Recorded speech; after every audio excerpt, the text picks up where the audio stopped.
Go. Oh, hello, YouTube. This is Erudis World of Wonder, a attempting to be weekly D&D game, attempting being the emphasized word, where we attempt to get through a storyline without dying, without going completely off track, and without ending up with a bunch of naughty bits showing. Been doing pretty good lately. Well, yeah, I've had a good, run of 12 sessions or so. Oh, thank God. But anyways, so yes, this is episode 89, and I'm guessing everybody is here. Is John back? Yeah, I'm here. Okay. Yep. Alrighty. Then, let's get into this.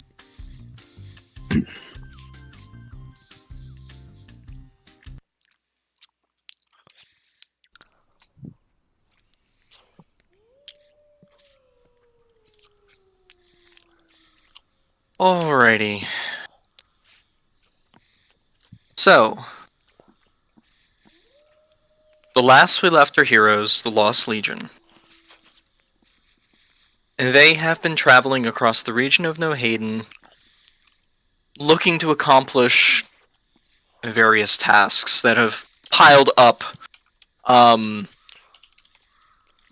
personal endeavors, intentions that they had previously before their adventures together, other, things that might be going on, along with shopping, along with exploration, along with the building of a guild. However, the party came upon a task where they put it upon themselves to find a monster that was causing people to disappear within the woods of the city, or not city, but the small town of, I think it was Averia. Am I correct? I believe I'm correct, yes. Shizito? I am not sure. Avalia. I was Yeah. pulling up the Right. map. Yes. After finding various people having been disturbed through their sleep, disturbed through their travels in the area as if they were being watched, the party found a man who turned into a wolf, a hybrid creature of some sort. And with the unfortunate necessity, had to put him down for risk of them all dying just because of his healing ability and whatnot.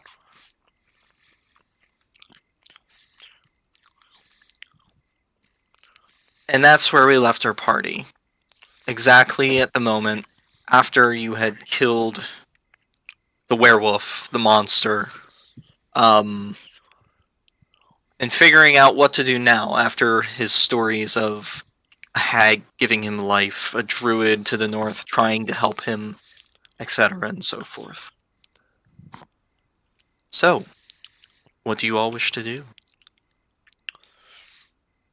Well, how late is it right now?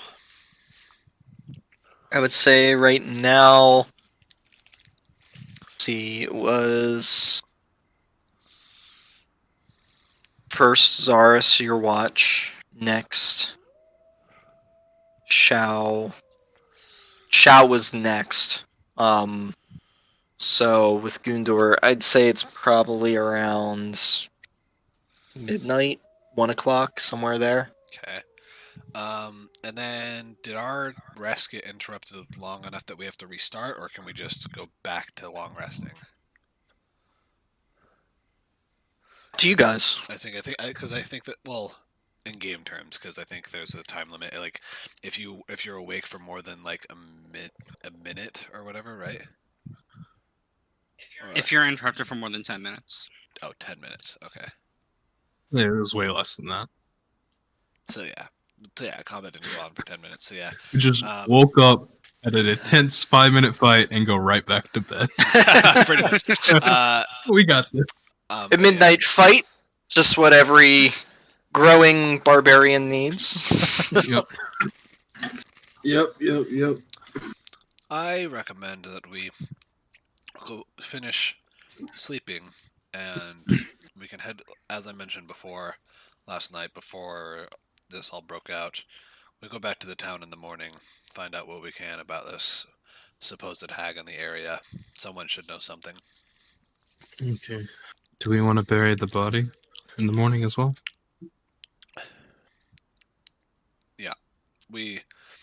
I believe we did bury it already, No, we didn't. or we had just talked about it. We Yeah, talked. we we just haven't- talked about burying it. Yeah, we can bury it near the hut, so that way Yeah. it'll be easy to find. Should we get should we be successful in lifting the curse, and can get something to revive him with.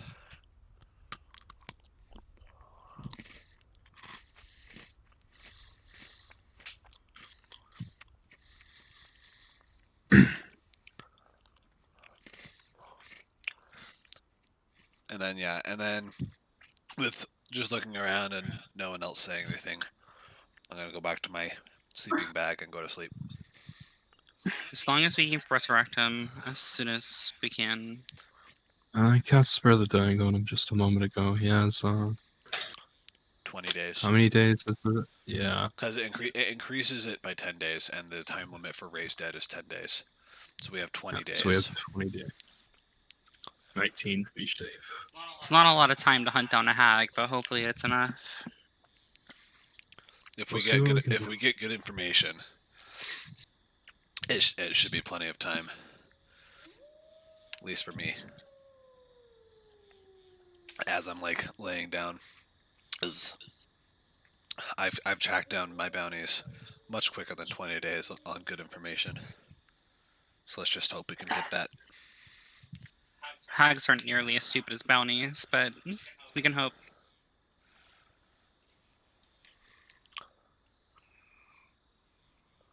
All right. So you guys going back to bed then? Yep. Yeah. We're gonna finish our Alrighty. long rest. Okay. So you guys bed back down after dealing with the werewolf with heavy hearts and the morality of what you had to do on your mind. You drift off to sleep once again. Now all of you probably in the dome, not having to do any watches anymore, specifically watching anyone. You all wake up a little sore, a little worse for wear, a little heavy on the head, but you are well of health. Woohoo! Okay. 73 or 73 spell points again.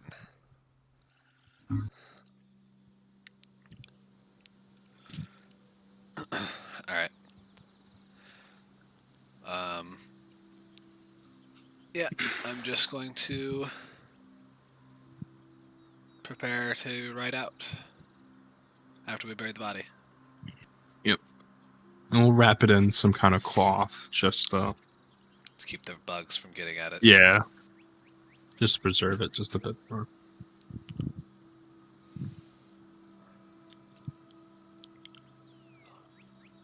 Alright.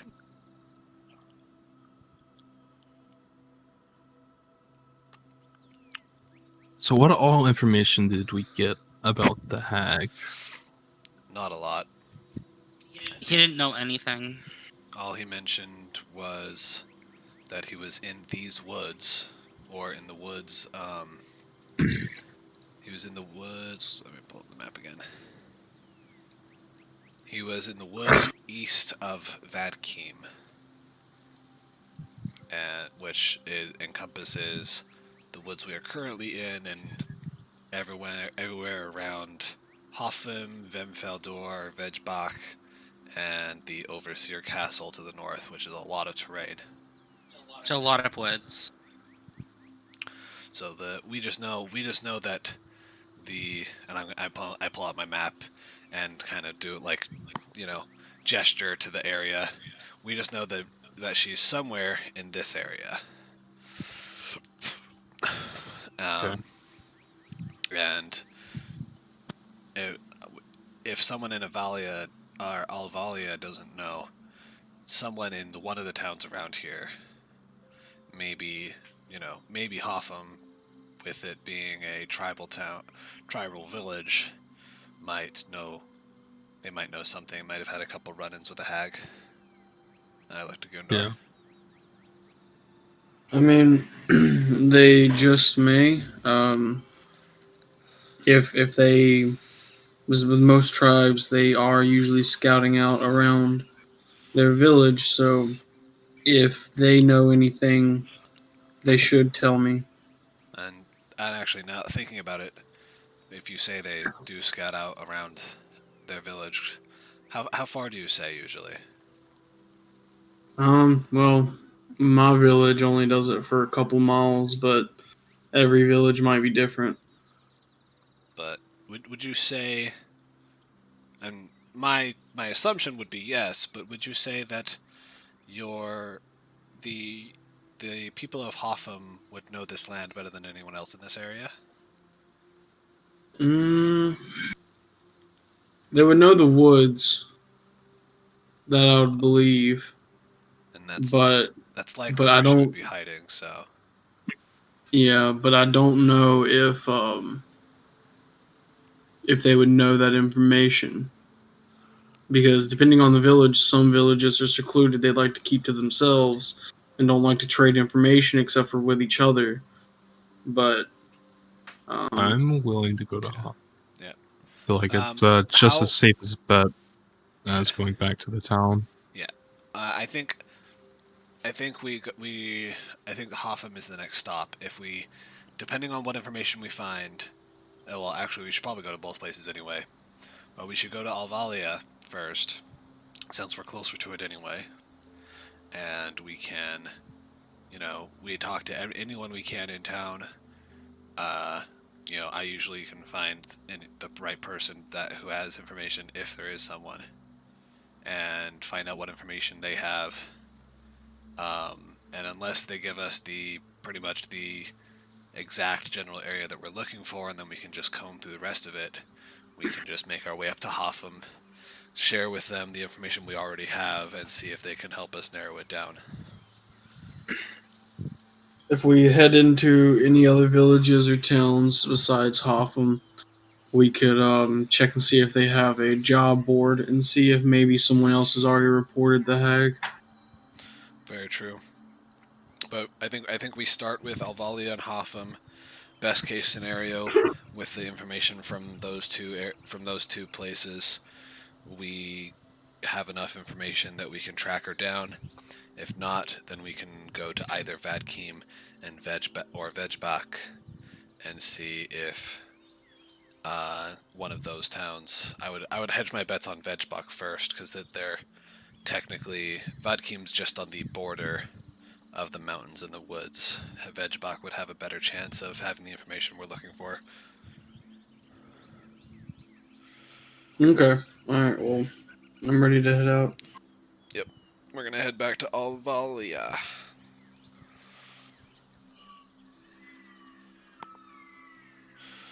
So you guys work on heading out, packing up, and getting back to town. I need you all to roll a survival check. For Oh, getting back to town. can't Shao just lead us back to Yeah, town? it's impossible for us to get lost if we've been there before, but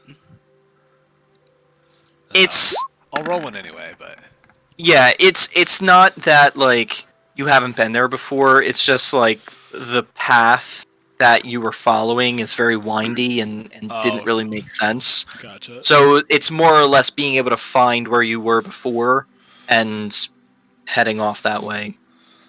No issue whatsoever. You guys pass. So How long does it take us to get back into town? Because we have our drakes. Uh, I'd say with your drakes. Well, no, not without your drakes. It's probably around. Well, we have our drakes though, don't we? Like I thought we brought them. No. No, you guys had put them in a barn in the town. Oh, okay. I forgot about that. I thought there wasn't a barn that was capable of storing them, so we had them with us. Yeah, because I thought when we were Because when I camping, asked we the guy had about them. it, he said that he wasn't capable of like storing them. And I swore when we were camping, we had them with us. We did.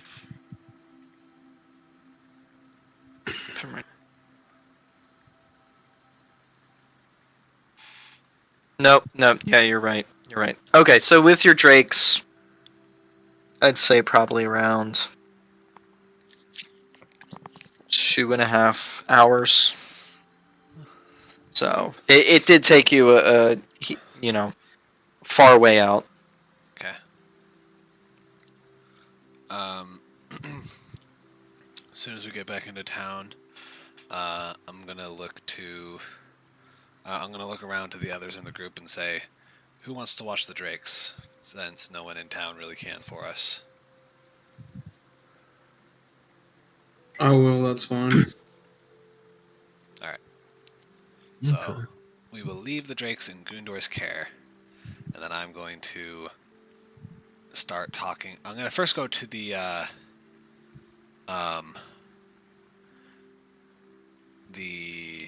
town. Like, actually, no. Is there like a library place here, or like a guard station? Those two places first. Yeah, there's a guard station. Okay. I want to go to the guard station and see if I can talk to the captain. Okay. So you go, you ask for the captain, he comes out. Yeah, can I help you? Yeah. Just a couple questions for you. Have you ever heard of any rumors about a hag in these woods and surrounding the town and going further north?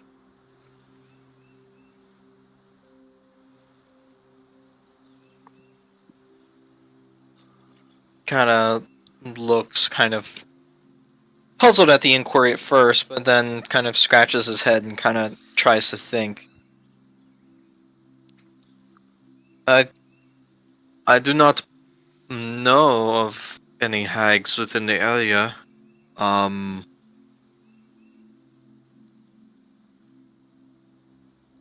I'm not exactly sure.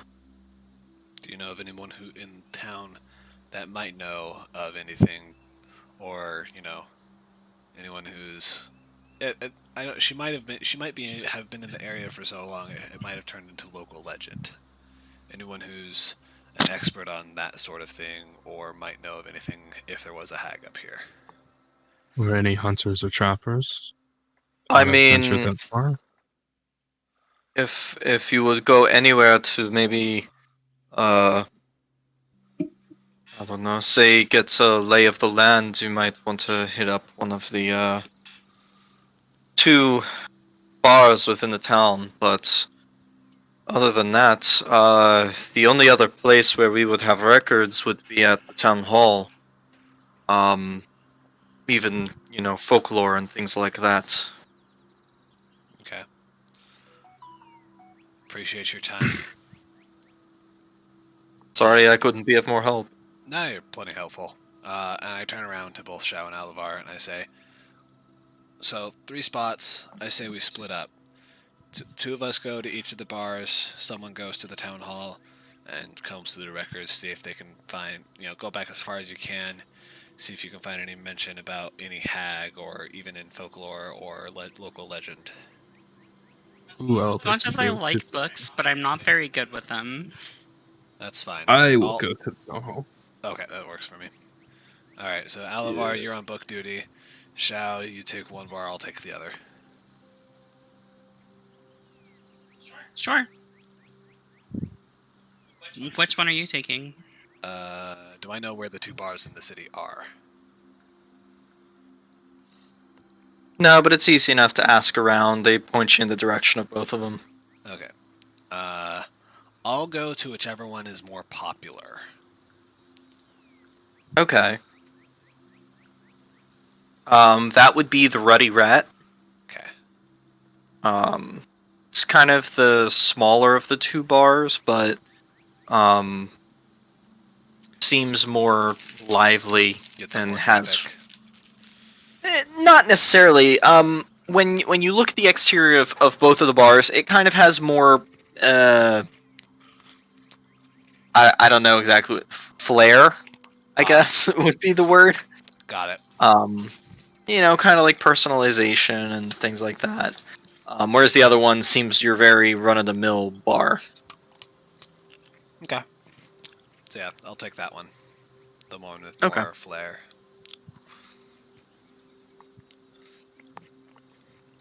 All right. And I'll just go in. I don't know if we want to roleplay this out or if I roll, but I want to talk to the bartender first, then, I guess. Or I don't know what order we want to do things in. Okay. So then, Shao, you are going to the other bar, or are you going to do the books? I'm going to the other bar. The other bar. Okay. So you split off from Zaris and go to the other bar. Gundor and Alavar, you guys are. Just watching the Drakes. Gundor's watching the Drakes. Alavar, you're. I'm heading to the town hall to check like records and any books that they have. Okay. All right. So you go to the town hall. The assistant helps you. Goes to the town mayor or whatever you want to call him. He basically gives you lay of the library. There's not much, but you are welcome to it to try to figure out if this is a curse or whatnot. After you kind of explain what had happened in the woods a little bit.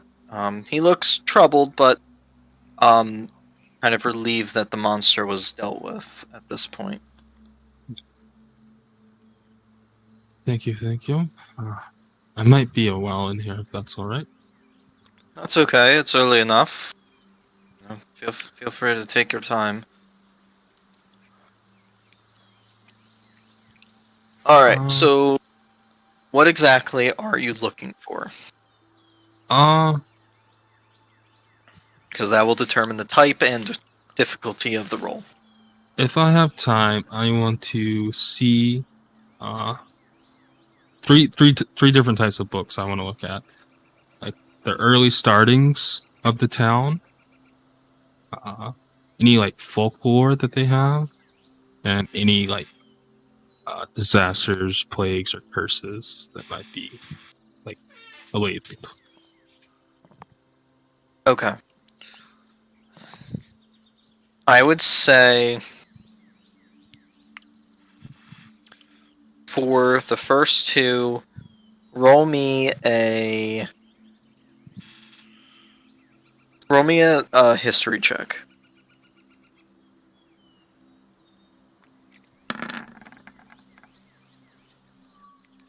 Pretty good. All right.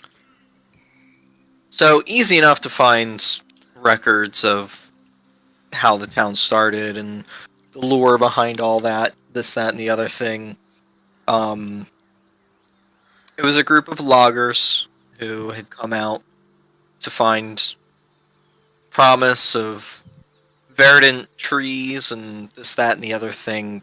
Most towns looking to spring up, essentially, was what happened with this town.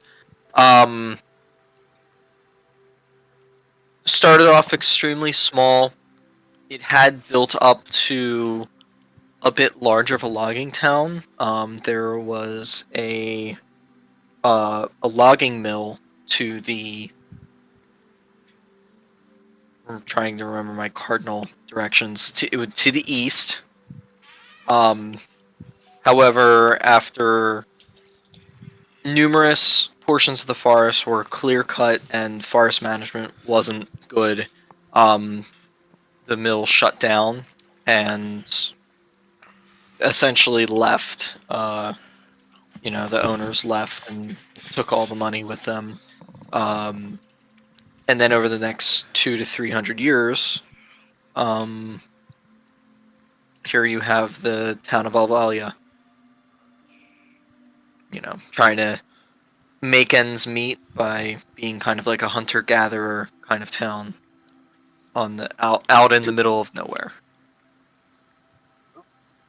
For lore, like folklore, you have one or two folk heroes through the region. One that prevented a string of fires that were caused by a fire newt that managed to make his way here somehow. There's another one who, back when the town was essentially first founded, stood watch every night to ensure that the town was safe and created the town guard. But nothing that necessarily states anything about particular monsters in the area or whatnot. There is mention of a dragon about 200 years ago, way up north by the ocean. Okay. Does it just mention it, or? It mentions it. It talks about, there was a period of about 50 years where the dragon would fly overhead every, once a year, maybe twice. And, they were concerned that it was coming down south and would destroy the town. But Okay. other than that, there are no mentions of a hag, no mentions of, any kind of fey creature within the region.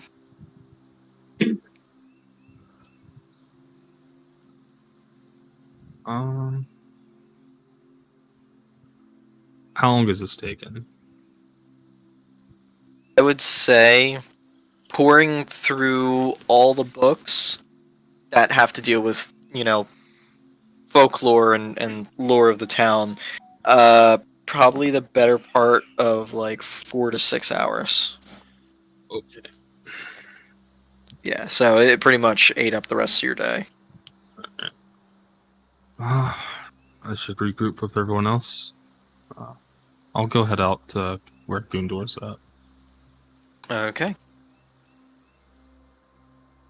Alright.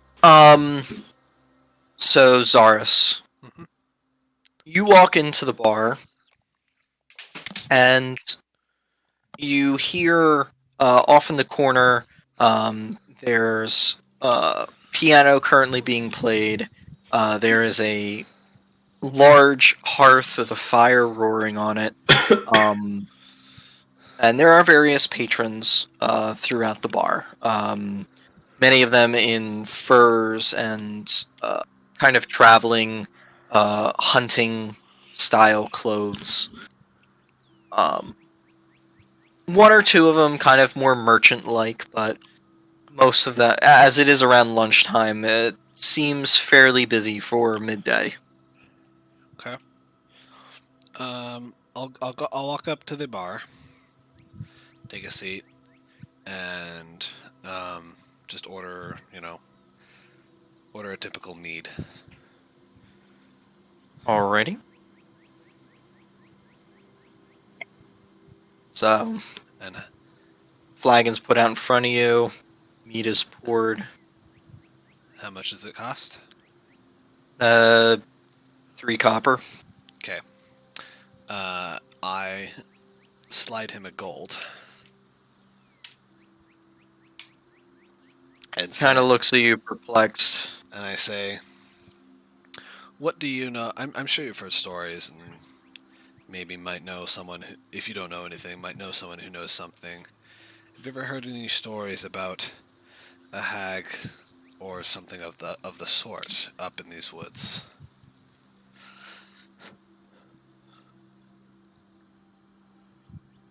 Can't say that I have. I mostly tend to the bot around here. If you were to, I mean, if you're looking for information about maybe a creature within the region, I would ask many of the hunters around here. They would most likely know better as they travel the land. They see it. You haven't overheard any stories of from the hunters talking? I mean, there have been the disappearances and some sort of a monster stalking. Uh, it's prevented actually many of these hunters from going out on their own parties and hunting. So it's definitely caused a bit of a ruckus with the local trade. But other than that, um, it's all quiet. Okay. In your At least from a bartender's standpoint. right. In your opinion, actually, what hunter has been here? The longest and most experienced.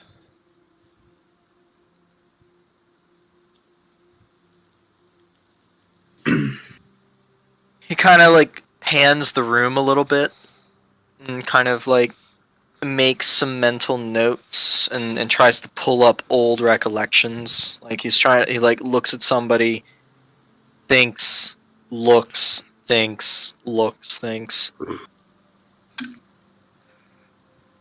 I would, if you were going to ask anybody, I would ask, he points over in the left-hand corner, probably Dalor. He would probably be the one that's been here the longest. He's been here around 10 years, I would say. 10 to 15. Okay. And is he a regular here? Eh, he's the resident, so I mean, I see him every once in a while. What's his drink of choice? Oh, that man will drink anything, but he is particularly fond of his whiskeys. All right. Give me a glass of your finest whiskey. I'm sure that gold will cover it. If not, I'll pay more. Nope. That's, the gold definitely covers it. Do you want me to go over and give it to him, or do you want to give it to him yourself? No, I'll go over there. Alright. He slaps down this little tin cup, essentially, and he pulls a kind of a ruddy red colored bottle, and he uncorks and then proceeds to pour this super dark brown, doesn't even look like whiskey. It looks like a stout, like Guinness almost, as he pours it in there, corks it back up. There you go. Thank you. And I'll take my mead that I ordered and his whiskey. Is he sitting by himself?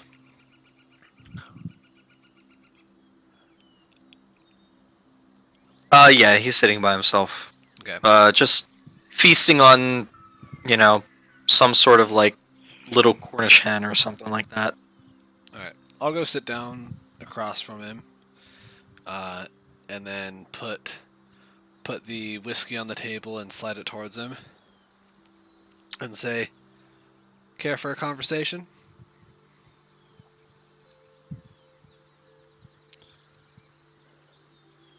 He kind of stops a little bit mid-meal and kind of looks up to you, grabs a drink, takes a sip, puts it down again.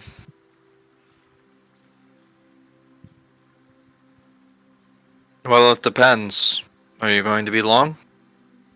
I was kind of in the middle of a meal. Not long, just a couple of questions. You seem to be experienced. in these woods? I been here hunting here for 13 years. Good. Maybe you might know something. Have you ever heard of any stories, or maybe even heard anything while you were out of a hag or some sort of magical being in these woods? Kind of like looks at you perplexed. Sit down here. I'm not gonna make you stand for this whole conversation. Sure. I'll take a seat where he's gesturing. Alright. You drop the whiskey in the center of the table. Kind of looks at it. That from me. I slide it towards him. Takes it. Takes a sip. I see you spared no expense. Alright. Any creatures within the forest around the town? I mean, every once in a while we do end up with a large creature. Say a bear or something like that. I've been tracking this one particular bear probably the better part of 40 years now. Never gotten the chance to hunt him. Magical creatures, however, I don't know of anything, at least within my time that I've been around. Have you ever come across the signs or seen like a small hut just randomly in the middle of the forest while you were hunting?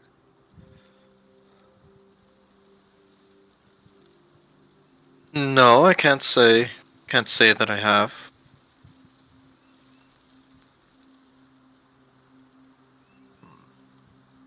I mean, probably the only huts that I've seen out in the forest are those of other hunters, small in-place shelters for sleeping overnight and things like that. Right. Okay. On to a related subject. What do you know of the druids that live in the woods? Oh, you mean the druid? Not multiple, there's only one. Just one. Yes. Older woman.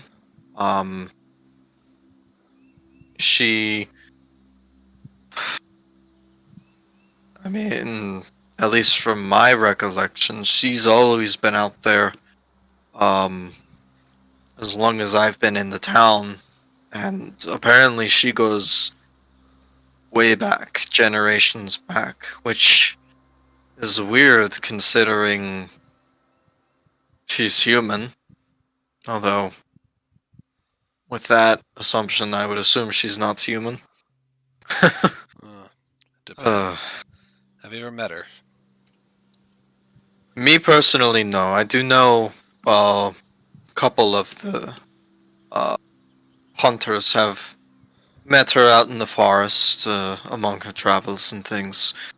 Sometimes her popping up as like the most random period of time.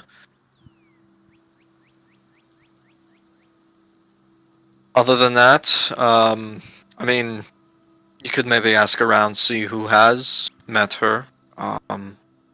But I mean, she is no magical creature. She is just a person who merely practices the art of natural magic. Kind of like thinks to himself for a moment. It's essentially what it is. Yeah. Um, do you know? Does she have a place where she lives, or does she just roam the forest? Well, she has a home. If my memory serves me correctly, I think it's up towards like Vebak, I believe. Kind of to the northeast. Off the beaten path, of course, but it's kind of halfway, I would say, in the middle of the forest. Okay. Well, I appreciate the information.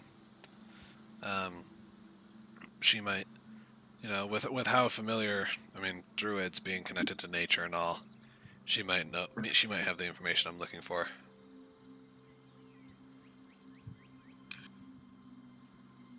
Well, I hope you find what you need. Apologize I could not be more helpful. Well, often is what information is. It's a lot of little bits and pieces put together. So, I appreciate your contribution. And I'll just reach out for a handshake. Gives you a hard clasp. This is why you're paid for what you do, and I'm paid for what I do for mine. I just give him a nod. Enjoy the rest of your night, and then I'll walk out of the bar. Okay. Got all the information I could. Shall you go into the next bar? And this one, not nearly as unique as the other bar. This one is just plain slates of wood, and there's a hearth, and tables with bar stools. Nothing really interesting around here. This one's not as full as the other bar, but you do see a couple of people eating, drinking, conversations being had. Most of the people here look to be craftsmen, just standard people, not necessarily of any trade or profession.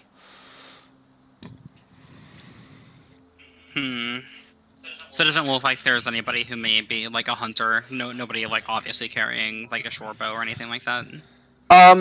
You do see 2 or 3 people with ranged weaponry. You see one person with like a heavy crossbow at his table, but nothing really prominent that says, "Hey, I'm a hunter." Are they all sitting together, the people that are using ranged weapons, or are they all like different tables? 2 of them that have like longbows up against the wall closest to them. Those two of them are sitting together, and then there's the crossbow guy. Okay. The 2 with longbows, are they eating currently, or are they just drinking and talking? They're just drinking and talking. Okay. I'll go up to that table, and I'll just be like, "Hey, Mister! Hey, Mister!"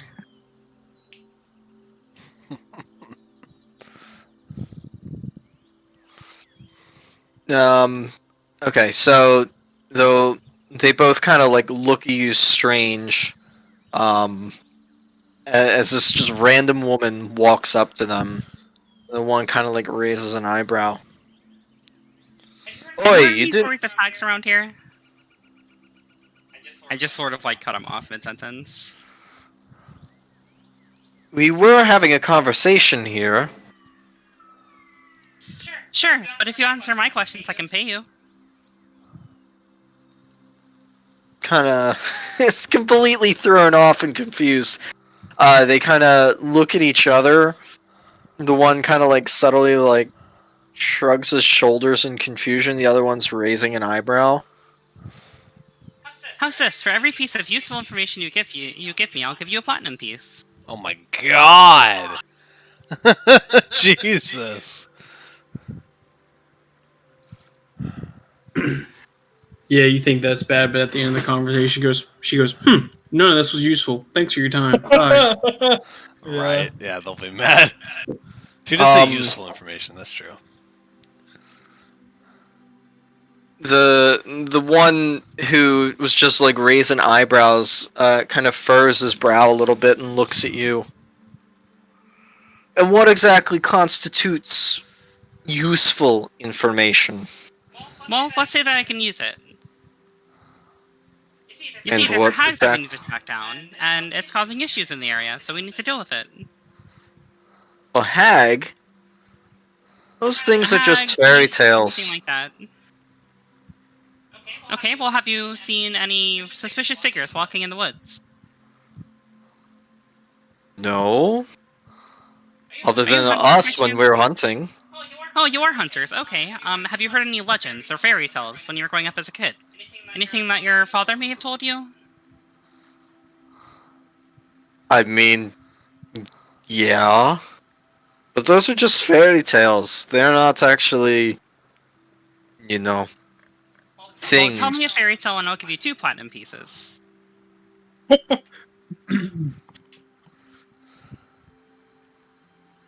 Well, being as it's that you're trying to hunt something down around here, and we're not exactly from around here, I don't understand how my fairy tales will be effective.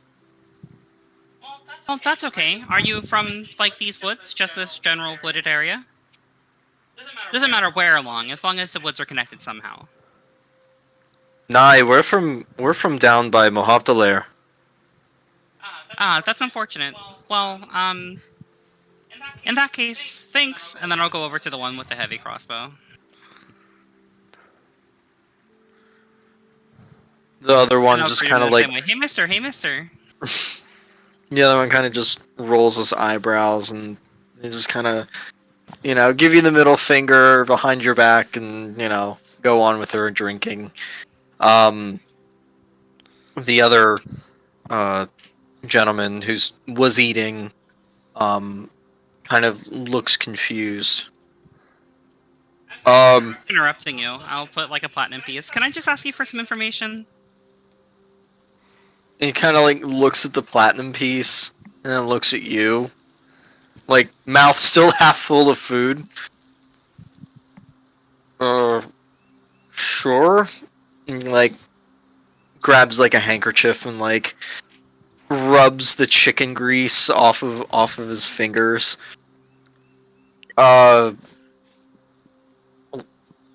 Sure.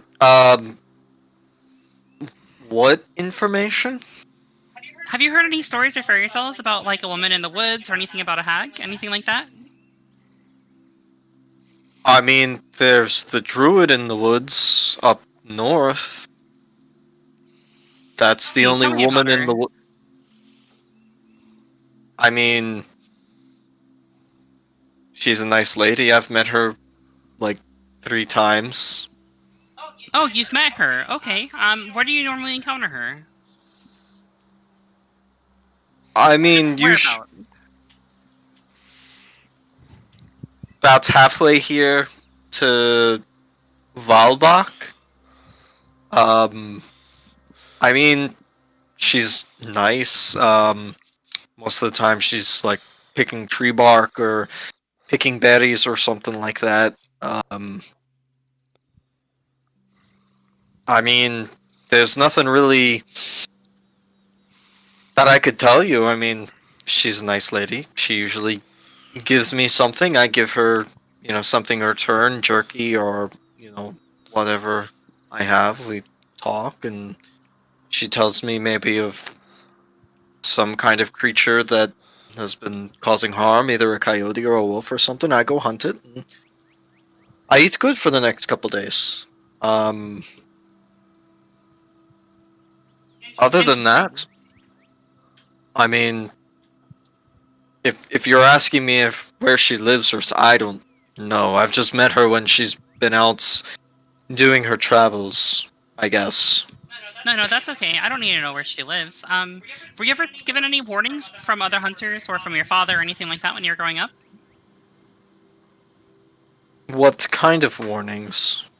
I don't know. It's just warnings in the terms of stories. Like if you go do this and something bad will happen or something like that. I mean, we all get the fairy tales that, if you run off into the middle of the woods and you find, a house made of candy, yeah, you will get eaten by, a creature of some sorts. Any we, local fairy tales? Ones that come from this area or from this town's history? I mean, there was the fairy tale of the fire newts, and the hero that saved the town from it, but I mean, there's the dragon from up north that there are hearings about. Oh, that one's interesting. I'll put another platinum piece. Tell me about it. Just kind of like looks at the second platinum piece, kind of like eye-boggling. Yeah, it's a dragon. Fairly large. I haven't seen it. It hasn't been seen around here in not but 25, 30 years. Did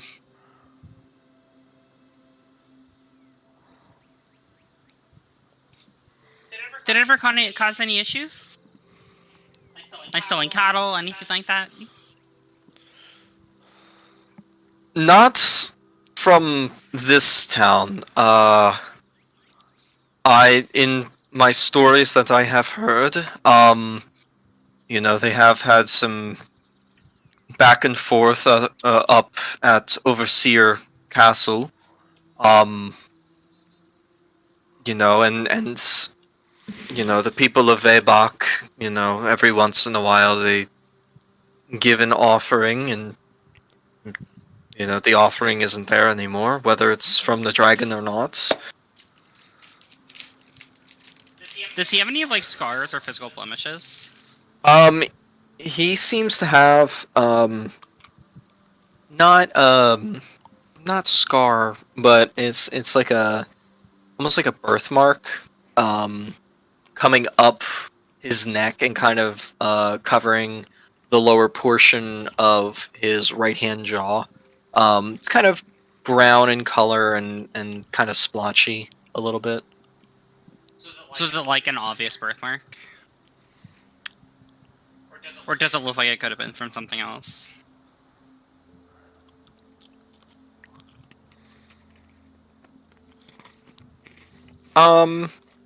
It's just like a birthmark. It's Okay. not a burn or anything.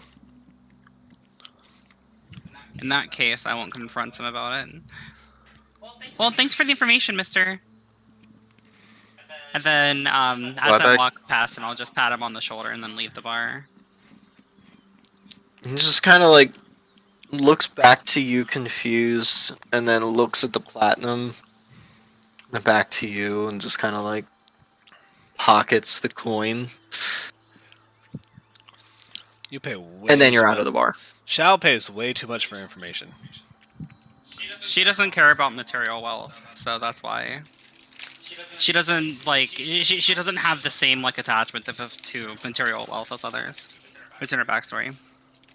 Also, just changelings in general are that way. So, unless they're an evil changeling. Alrighty. So, a few minutes pass, say about 30 minutes between all the conversations. Both Zaris and Shao, you guys meet up with Gundor again. Alavar is nowhere to be seen. Well, I guess we will share the information that we found with Gundor.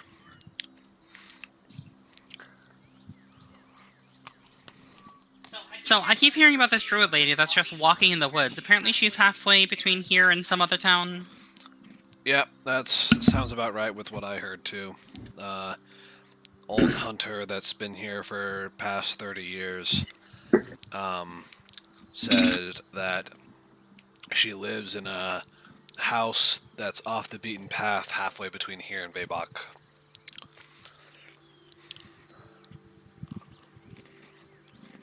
Well, that's about the only lead that we have right now, and if it actually is a druid, then they would have information about who lives in their forest. Yep, druids are very... At least a good druid would know they would have a strong connection to the nature around them. So if there's anything wonky going on, she would know. How Let's much not- does Shawa know about hags, by the way?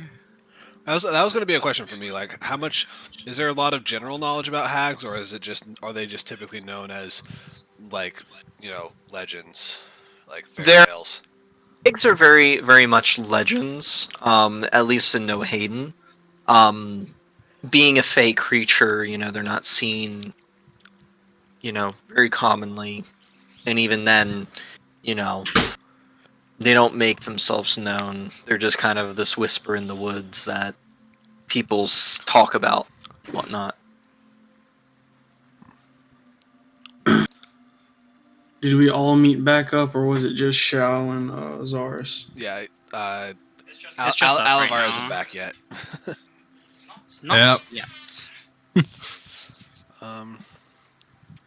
So yeah, maybe we should probably try hitting up the druid first, see what she knows, and then depending on what she knows, we can head to Hoffem or not, or maybe even continue to Vebok. But the druid seems like she would be the next most, based off the information we have now, she'd be more knowledgeable than the tribal village.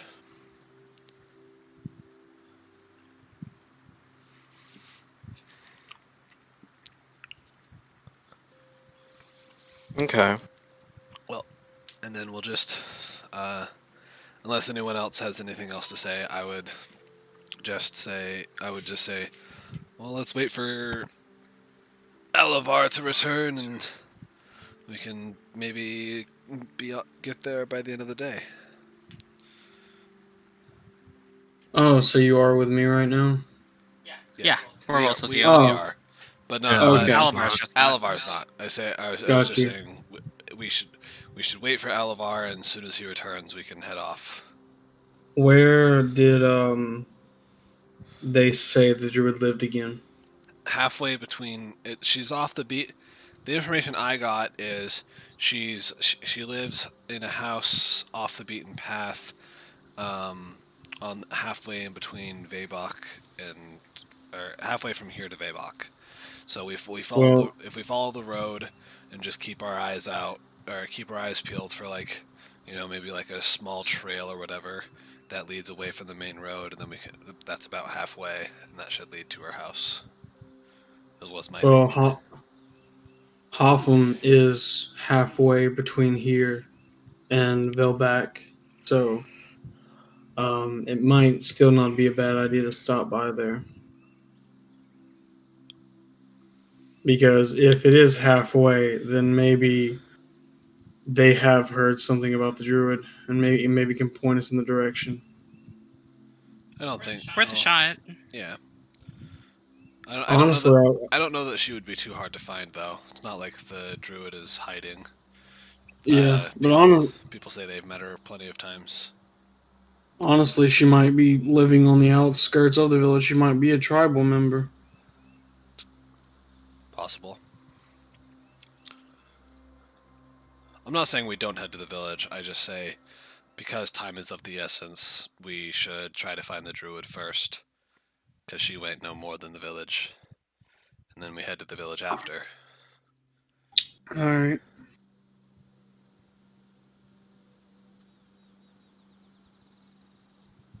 All right. So Alivar's doing his stuff. Yep. Do you guys want to? Besides that plan, do you guys just want to wait for him, Yep. or I would Okay. just study my spells while waiting, because I don't know how long it's going to take, but I would assume it wouldn't take too long until, several hours have passed and then he's still not back. But Let me see if I can do any alchemy stuff.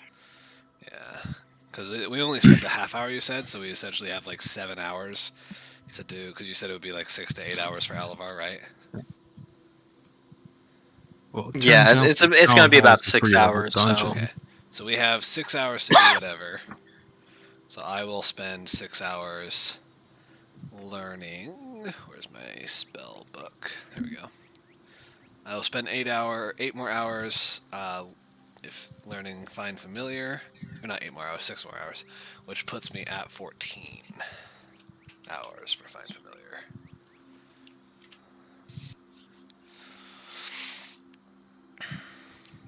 Dope. So you're good.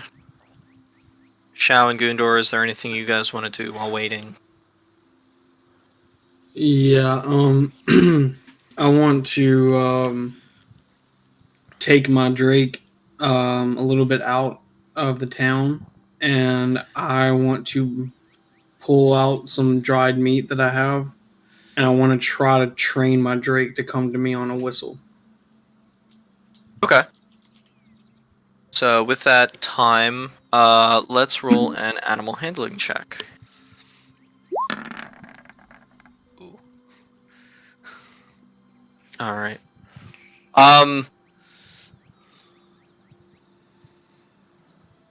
I will say that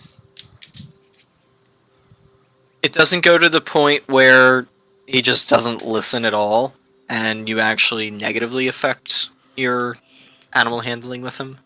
But your Drake gets frustrated and, doesn't understand the correlation between the food and the whistle and wanting him to come. And it just gets confused. Okay. So, unfortunately, it does not work. Let me pull out my book. Wherever it is.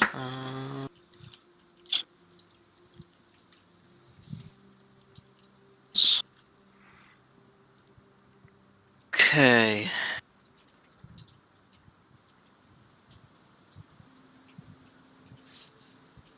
So, Shao, I'm going to need you to make a... let's just go with a...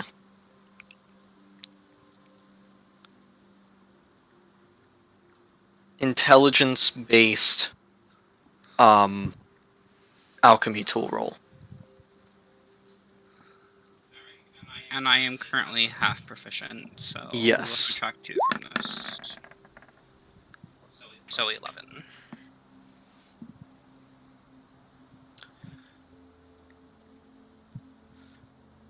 They are both level 1 ingredients. I don't know if that matters or not. Okay.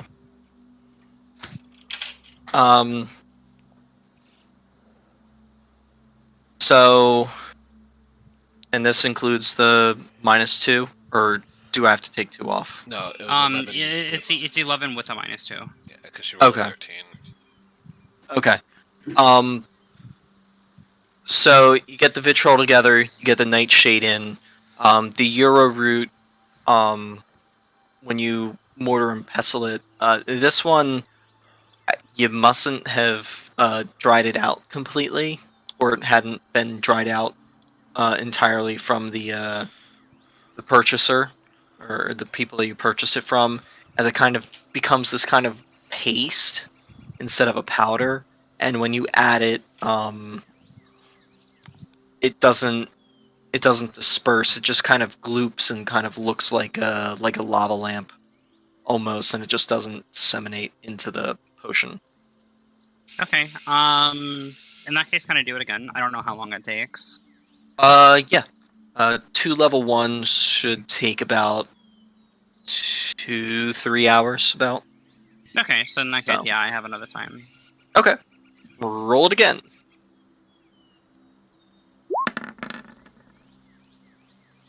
14 this time. Okay.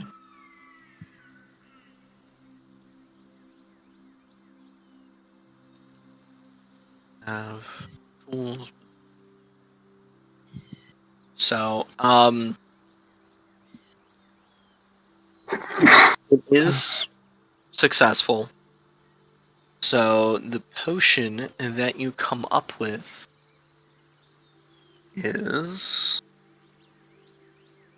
It should just be the potion of poison that does 1d6. That's what it was before. Yes, that's what I believe it is. I'm just double checking my alchemy sheets. to make sure. Oh, 1d4, my bad, not 1d6. Yes, yeah, it's just it's essentially basic poison.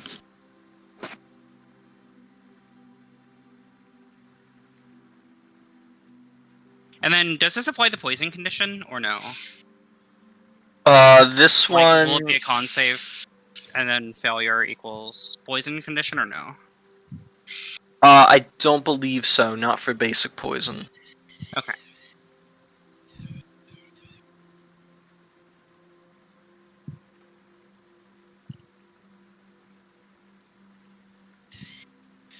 So.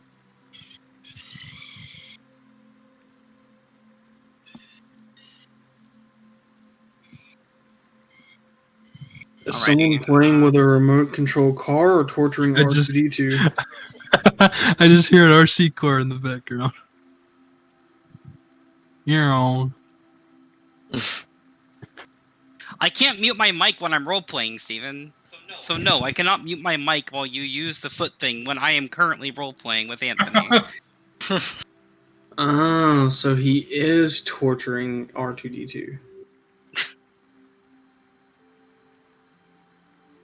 Alright, so. Alavar eventually comes back after all of you guys do your various things. And. You guys can. Talk. Here, let me tell you what I found.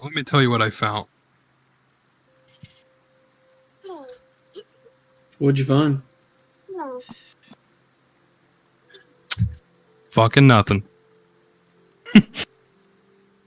I didn't find anything of importance. Besides, there was a dragon 200 years ago.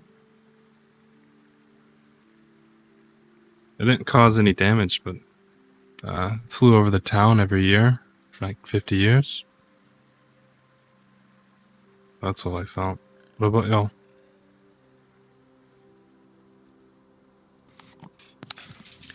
We found information about some druid that's just wanders the woods halfway between here and I forgot the other town's name. Vebok. She also Vapok. she wanders the wood a little bit. She supposedly lives halfway between here and Vebok, a little bit off the road. Alright. And we'll discuss all the details that y'all just discussed. Yeah. Well, head out to find her. Well, Alrighty. what time is it right now when Alvar gets back? When Alavar gets back, it's about 6 o'clock at night. Oh, Now yeah. we can make some progress. Okay, By the way, alright. I need 1.5 more successes or 3 more failures before I'm proficient. I've been keeping track of it. Because you told me how many I needed before I would become proficient. Yeah. Yeah, You so won't... I need 1.5 more successes or 3 more failures. Okay. It's essentially two successes or 3 failures. Yeah, essentially.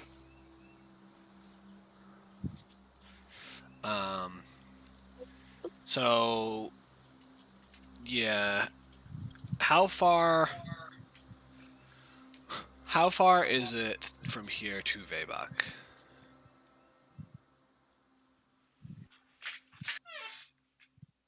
If you were to take the road to Vebok, it would be about 2.5 days. And that's on Drake's, right? Yes. Okay. So yeah, I guess we would just start. We would start heading out to the halfway point, and then just get as far as we can before we need to make camp. Okay. So that means that by the time we get there, it will be chess 11th. Well, we're not heading to Vebok, though. We're going halfway, and then searching for Okay, so chess 10th. Yeah. But yeah, so we'll head out on the road and probably until around you said it's 6 o'clock. We can probably travel for like 4 hours, and then make camp at like 10.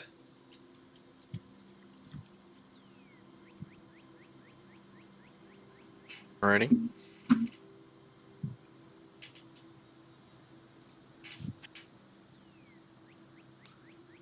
And then I would just ritual cast the dome for the night.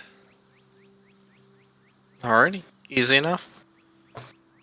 And And- that's from Vodream or Alvea?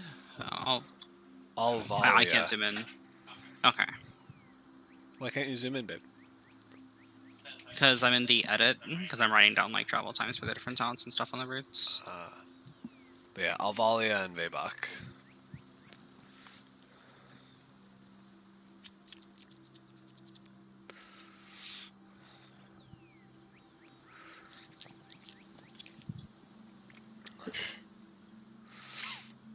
Alrighty.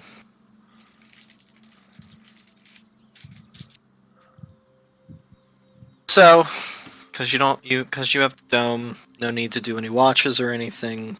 You guys are good. I'm sorry Go I to- broke your random encounters with the dome. It's okay. It's what it's there for. It's what it's there for.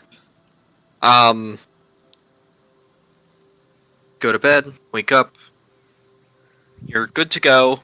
So you guys can put all your points back up and stuff like that. Wee. Okay.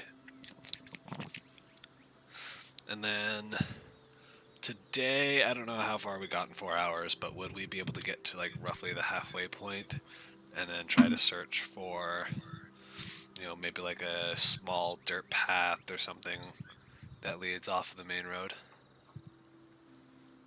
I would say probably you guys would probably 1 to 2 would be about when you get to about the halfway point with your travel time last night. Okay. So about half day, we're at the halfway point between Alvalia and Febak.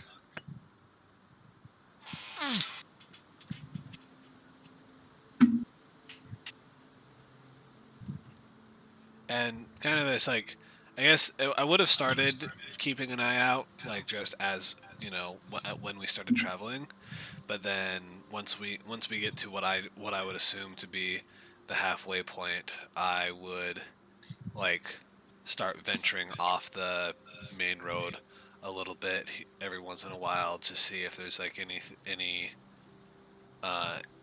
so just looking a little bit harder once I reach the halfway point. But I'm just looking for signs of anything that leads away, any sort of path that leads away from the main road. Okay.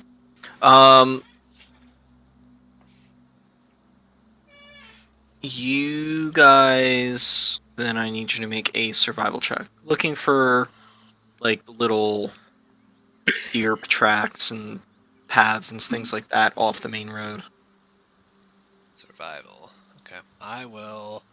For this check, I will inspire Gundor.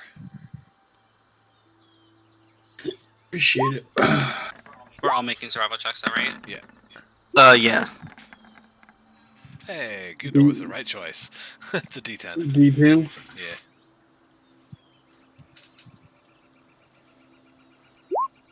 Hey. Nice. Okay.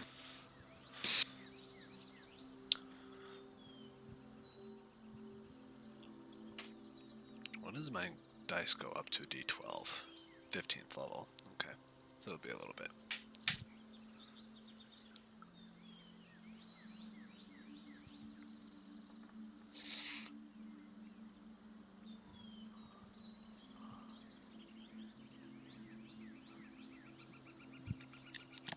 Alrighty, so with that, easy enough. Zaris, you're very particular about detail work. Gundor, with Zaris's help and inspiration, your survival skills come in clutch as well. You guys find 2 or 3 small trails off the beaten path that you guys can easily traverse into the forested area. Are they all heading the same direction or going different directions? They're all just kind of heading into the forest. Towards the northwest direction along the road. It's really up to you guys once you guys are in the woods to figure out, you know, But they're all kind of going the same general direction. yeah, Okay. yeah, I would say so. So then, it seems like there's a couple trails heading off in this direction. I think we might be getting close to where she is. We should probably do our best to go that direction and see if we can pick up on anything else. I agree. I think doing that is probably our best option.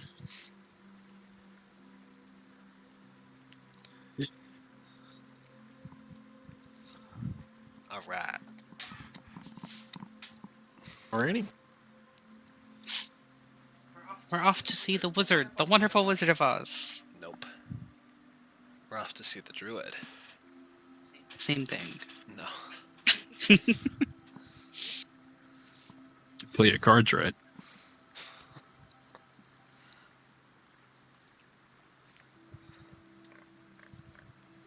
Alrighty. So, you guys get into the forest, begin searching around. What details are you looking for to try to find this person? I'd say you would have walked into the forest about 30 minutes to an hour. Okay. I would be looking for, like, maybe, because especially if she walks, like, to and from her house in the forest a lot, there's probably, like, a path that, like, not, like, an obvious path, but, like, you know how, like, on the hiking trails there's the path that looks like it's been, you know, it's just, like, pretty much no vegetation is there because it's been walked on so much. So it's something that looks like it's a path that's like walked fairly often, or looking for, or also like listening for any, you know, fire or smelling of anything like cooking or something like that. Okay. All right. That's what I would be looking for anyway. Okay. Anybody else looking to change that, or are you all gonna kind of look for the same thing?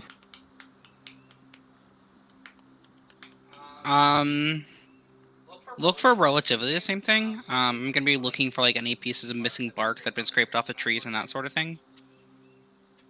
Okay. To see if she's been through here recently. Alrighty. Yeah, I can't really think of anything, so I'm just gonna look for the same thing that Stefan and Amaya said. Yeah, I don't have any spells that would help in this situation. Oh, that's a good point. Hold on, let me look at my spell list. I have scrying, but that's You have to know the creature. Well, we know of the creature, so they would just get. we can attempt. Yeah, We get a +10 to their check. Yeah, we could attempt it, but because we've only heard. No, it's a +5 for secondhand knowledge, which is what we have. They get a +5 to their check. +0 if we've met them. -5 if we know them well.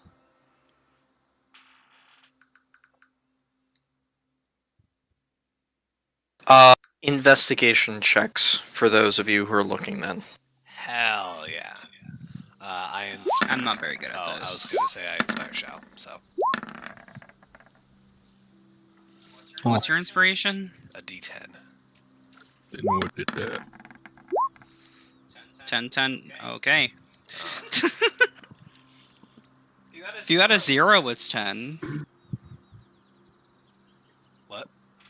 I said if you add a 0, it's 10. Lol. It's okay, we're in the same spot.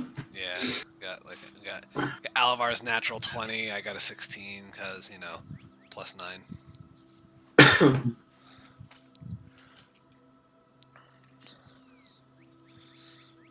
Alrighty. So Shao and Gundor, you guys are just too focused on keeping the animals under control. Alavar and Zaris, you guys managed to find a couple of details. You see that one or two of the trees actually seem to have some sort of marking on them. Kind of down at the base. It's almost like an arrow, kind of thing. Kind of, and they both kind of point in the general direction once you realize the two trees. But along with that, you do notice there are some wooden taps built into some of these trees, the pine trees specifically in the local area. Other than that, you don't really notice anything. Well, I would point out what we saw to the party and recommend we head in the direction that the bases of the trees pointed. Yeah.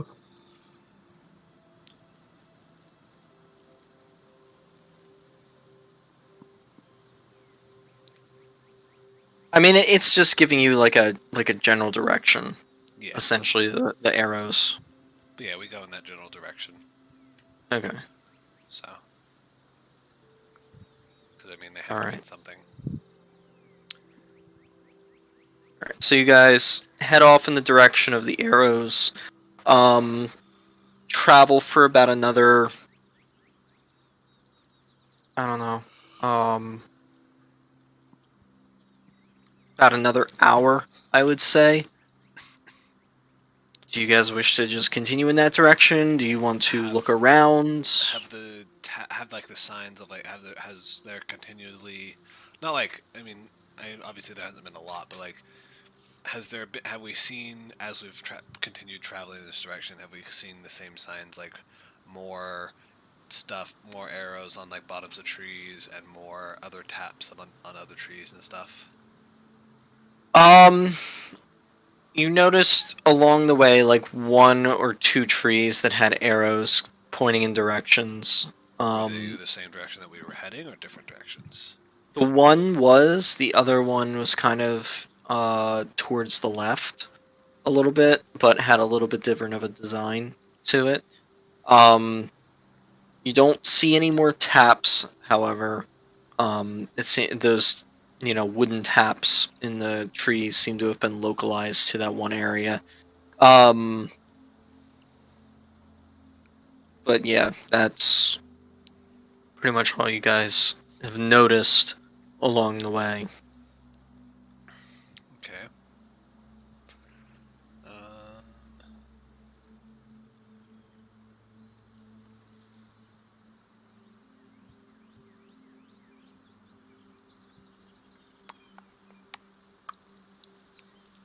Are there any woodland creatures around here that I can see? That may be watching us. You guys see, you see a few squirrels and chipmunks running through the trees. You hear the birds around you. You're pretty sure you hear a hawk off in the distance through your travels. Nothing that's really seems to be stalking you. I mean, I would say with your perceptive, your passive perceptions and whatnot, you would have noticed something, but nothing's stalking you, or you don't get the hairs on the back of your neck. And you don't necessarily see any larger creatures off in the distance on the ground. Okay.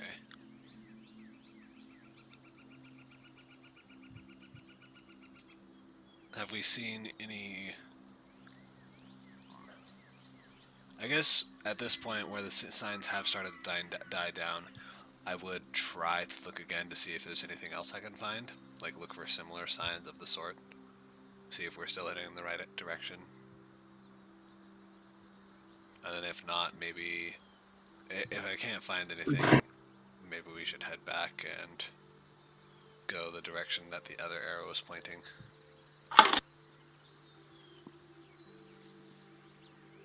Okay. Yeah, Do that's you- always one solution. Yeah. Do you want to go in that direction for a certain period of time, and if you hit nothing, return, or what's Well, your plan I to do want- with that? well, in the area that I'm at right now, I want to look and see if there's any other signs that I can find. Like kind of similar to like those, like what we looked for before, like any missing barks, signs of foot traffic, um, stuff like that.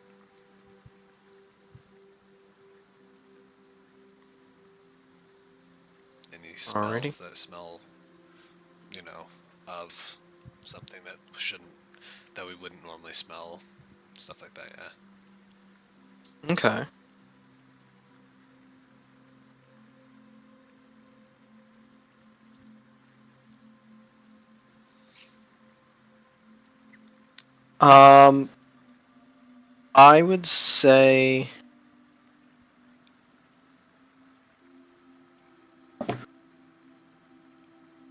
I would say roll another just a perception check for this one.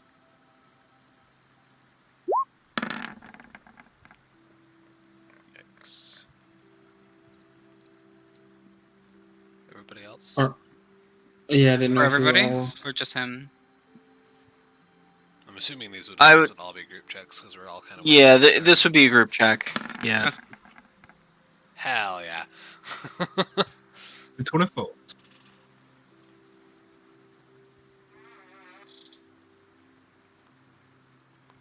All right. So Shao and Alvar,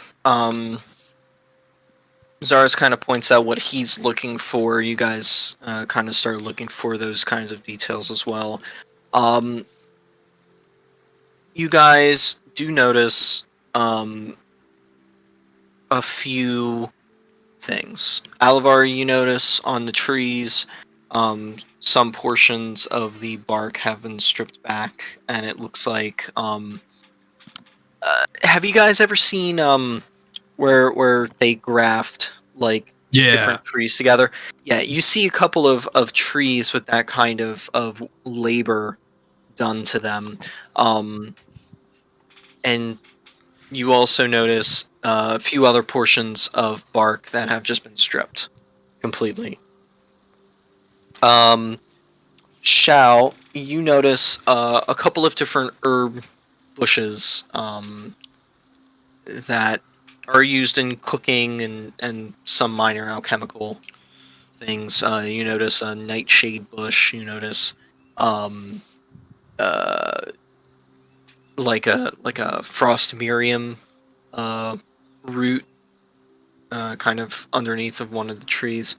Um, these herbs seem to have been not gathered, but uh, kind of selected and put together from different regions. Because some of them don't seem naturally occurring here. They don't seem native to this region. Yeah, yeah. Okay, my question to you: are any of these harvestable? Yeah, just go ahead and take the druid's herbs. I'm Yes. gonna ask. So they are harvestable. Yes. So there is a frost miriam. All right, I'm going to wait before I take them. I'm gonna ask the druid first. Okay. Smart. If I'm welcome to gather the herbs that are in the area. Okay. There's some herbs here that don't normally grow here.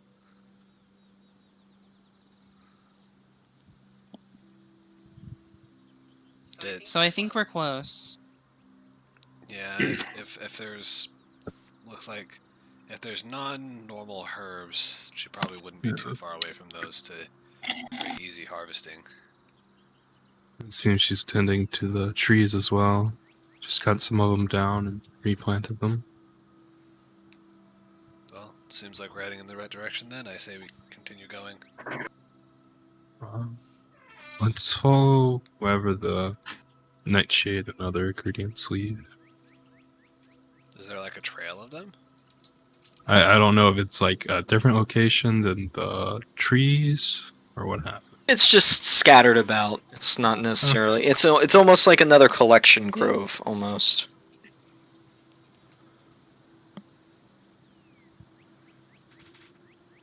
Oh no, I'm totally with you. That's what I've been thinking. It crossed my mind, but I don't know.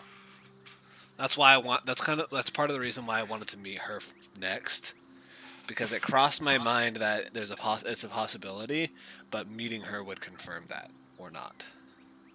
I also want to throw in the possibility that this person might not be evil. They may have done that to save that person's life. Because didn't he say like he If was that was the like case, though, then why didn't she reverse it later? maybe she didn't have the ability to do so?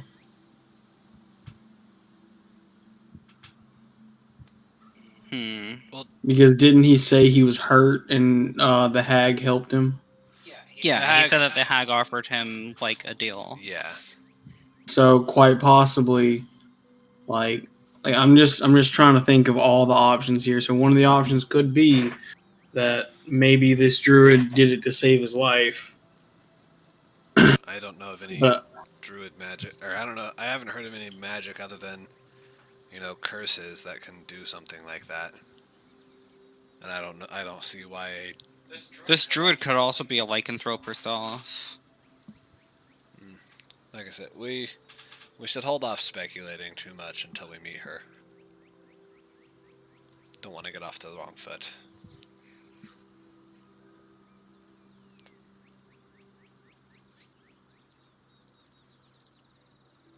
Alrighty. So, you guys are redirecting your course again to line up with these other arrows that you found as well. If we found new arrows, I didn't know. Yeah.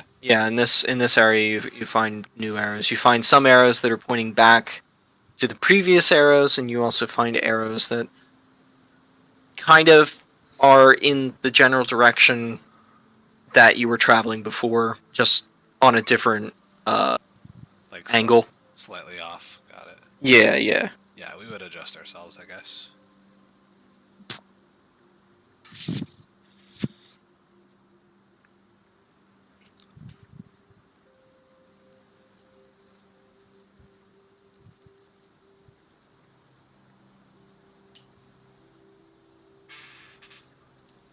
Alrighty. So you guys travel further and further and further.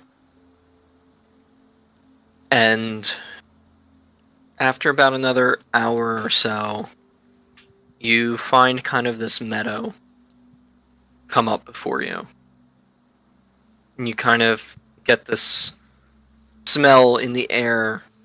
It kind of smells like dried herbs, patchouli, kind of this earthy, like if you were to walk into like a spice shop or something, or a tea shop.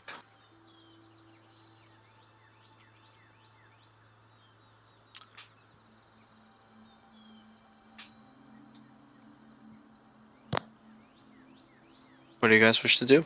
It looks like a tea shop just in the middle of the forest. No. It smells like one. Oh, we came into a meadow. Or you're cresting on the edge of a meadow opening that seems to appear in front of you. Okay, I thought you were saying there was one in the middle of this meadow, and I was like, what? what? Oh, no. Yes, it's a random tea shop. I think we were on something. Okay, I'll just go sit in the middle of the meadow, fuck it. Well, yeah, we'll head into the meadow, see what we find. Yeah, sure.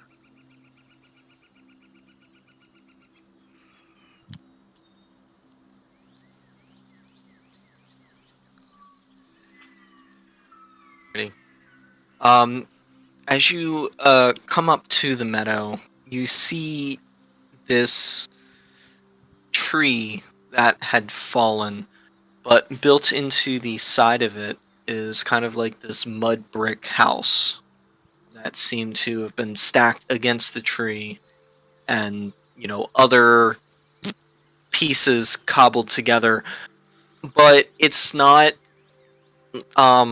dilapidated or anything. It's actually very well kept. The brickwork seems to have been baked. You see there is what looks to be an outdoor kind of, not a grill, but like a made of these same clay dirt bricks. This kind of fire pit roasting area. You also find this small vegetable garden, kind of just assembled elsewhere in the meadow.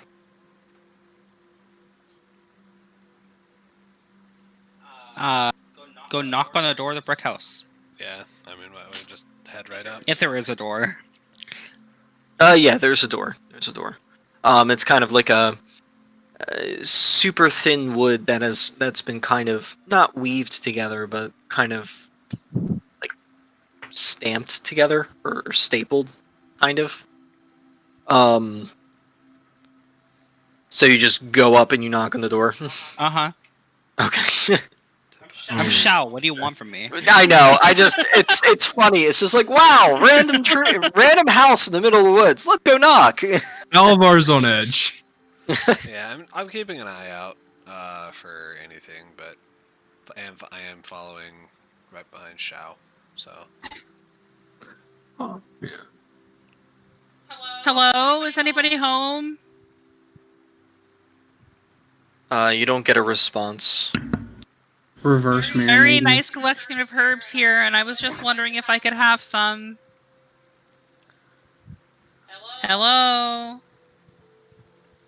After probably about a minute or so, the door opens. You see this human woman, darker complexion, no half-elven ears or anything, just completely human.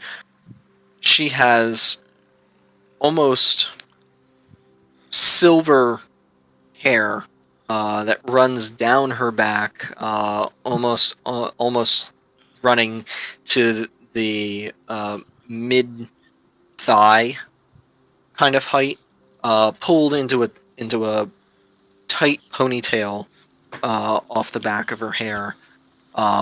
She has these vibrant blue eyes, and she wears flowers in her hair. You see daisy, and then you also see a smattering of other local small wildflowers.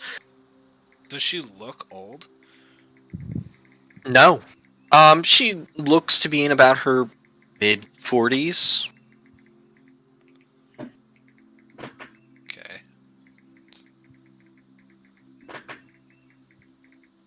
She kind of just looks at all of you, perplexed, and then kind of stiffens up a little bit, and then relaxes. She goes to talk, and let's take a quick break. All right.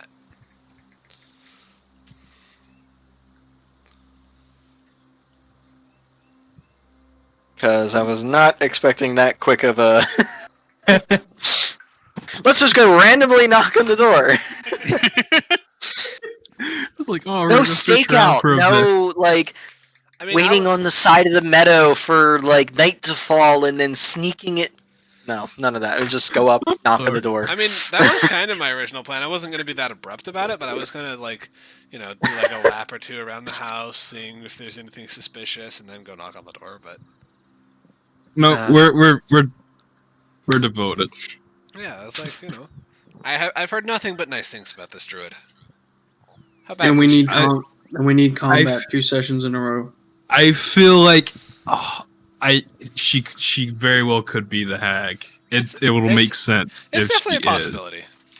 Yeah. Like I said, the thought crossed my mind, but like I said, that's why I wanted to meet her first. Yeah, like without doubt she has the benefit of the doubt. Okay, so like 5 minutes? Yeah. Okay. Yeah, play a game of Overwatch real quick. Okay. Alright.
Did she ask how I Okay. found this place? Yes. I was deafened. Because I didn't Yeah. know we were starting. Yeah. She just asked, "How do we find this place?" Got it. Okay. We actually came here to ask you for some information. Okay. What kind of information? Well, we ran into this guy in the woods. He told us about a hag that had turned him into a lycanthrope, of sorts, and we were just wondering if you knew of any hags in the area. We just needed to negotiate with her to try to lift the curse from him because he's innocent and he's not able to control his lycanthropy. That is certainly a horrible affliction. Unfortunately, I mean, I've not heard or seen of any ne'er-dwelling hags of any sort or any covens, especially in the woods that I watch. I'd like to insight check her. Yeah, sure, insight check. Oh, Okay. She appears to be truthful, a little confused as to why you're hunting a hag, um, especially with what seems to be a truthful response of not knowing there's a hag in the area. The And it's odd. The the man, he said that he was on his deathbed, and then somebody asked to save him, and he assumed that it was a hag. You haven't happened to save any hunters that were dying, have you? I No, believe you said that he was attacked by a bear. no, I can't say that I have. I mean, I came upon a pair of hunters. The one got injured falling out of a tree that I had to help, but other than that, nobody necessarily on their deathbed, I would say. well, has you have you ever did you meet a man? It could have been some years ago. I don't, or maybe a couple months ago. Do you remember meeting a man in the woods who met this description? And I don't actually remember what he looks like, but Yeah, to yeah. like describe him. She kind of thinks to herself a little bit. I, the face seems fairly familiar. I can't remember the name, but um, I, I meet many of the hunters that come to these woods, either through my tasks or um, you know, maintenance of the forest. You know, they usually are up in trees in their little stands, or you know, um, cleaning an animal that they might have just hunted or whatever. Um, we talk. They provide me gifts. I give them information about maybe pesky animals that might have been causing problems, or whatever else might be important. Whether you know, I know of a little spring or something if they're desperate for water or whatnot.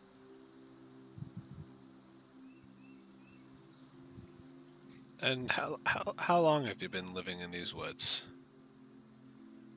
Oh, these woods? Kind of thinks to herself. I would say the better part of 3 centuries? And you're human? Am I considered? And you're human? Well, yes. How have you lived so long?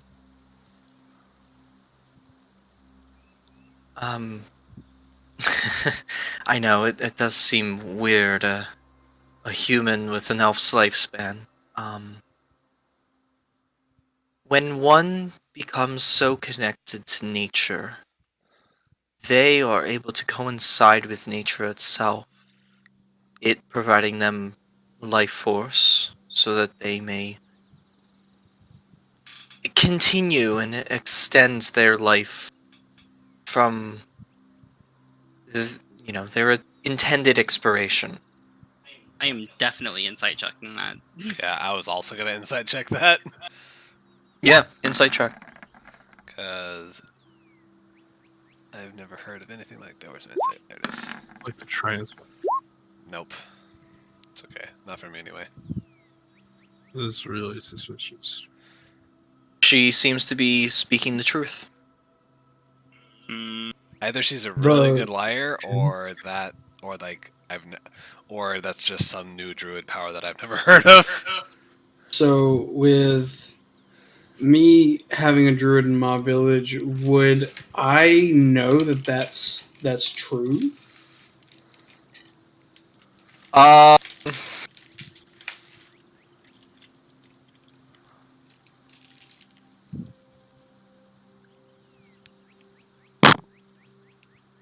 I would say,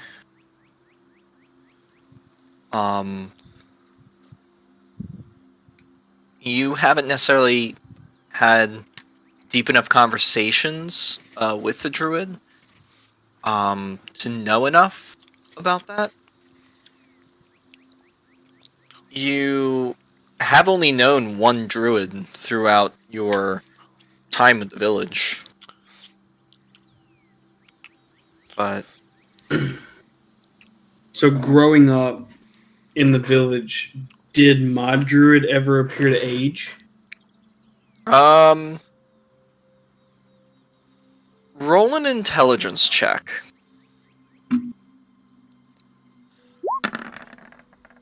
Trying to think really hard.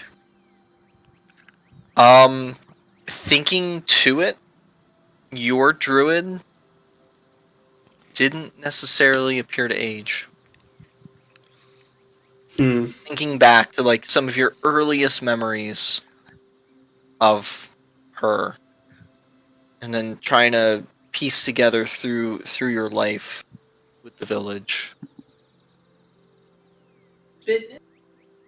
Yeah, I do believe there is some truth in that.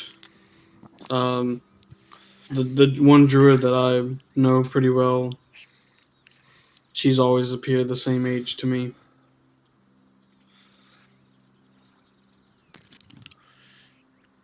Hmm. So are You you have- familiar?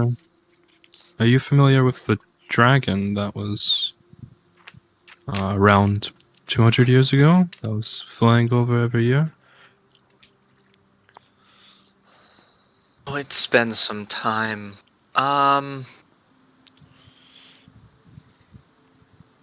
I mean, there is only one dragon in the locale that has made its territory known. Um, I would say that it would have been about 200 years ago, yeah. What's the dragon's name? Yeah. What do you know about him or her? um, well, this one I mean, I've never interacted with it, thank the gods, but um, uh, the things that I know it's probably an adult. You know, it's made its nest and does its business thing, whatever it wants.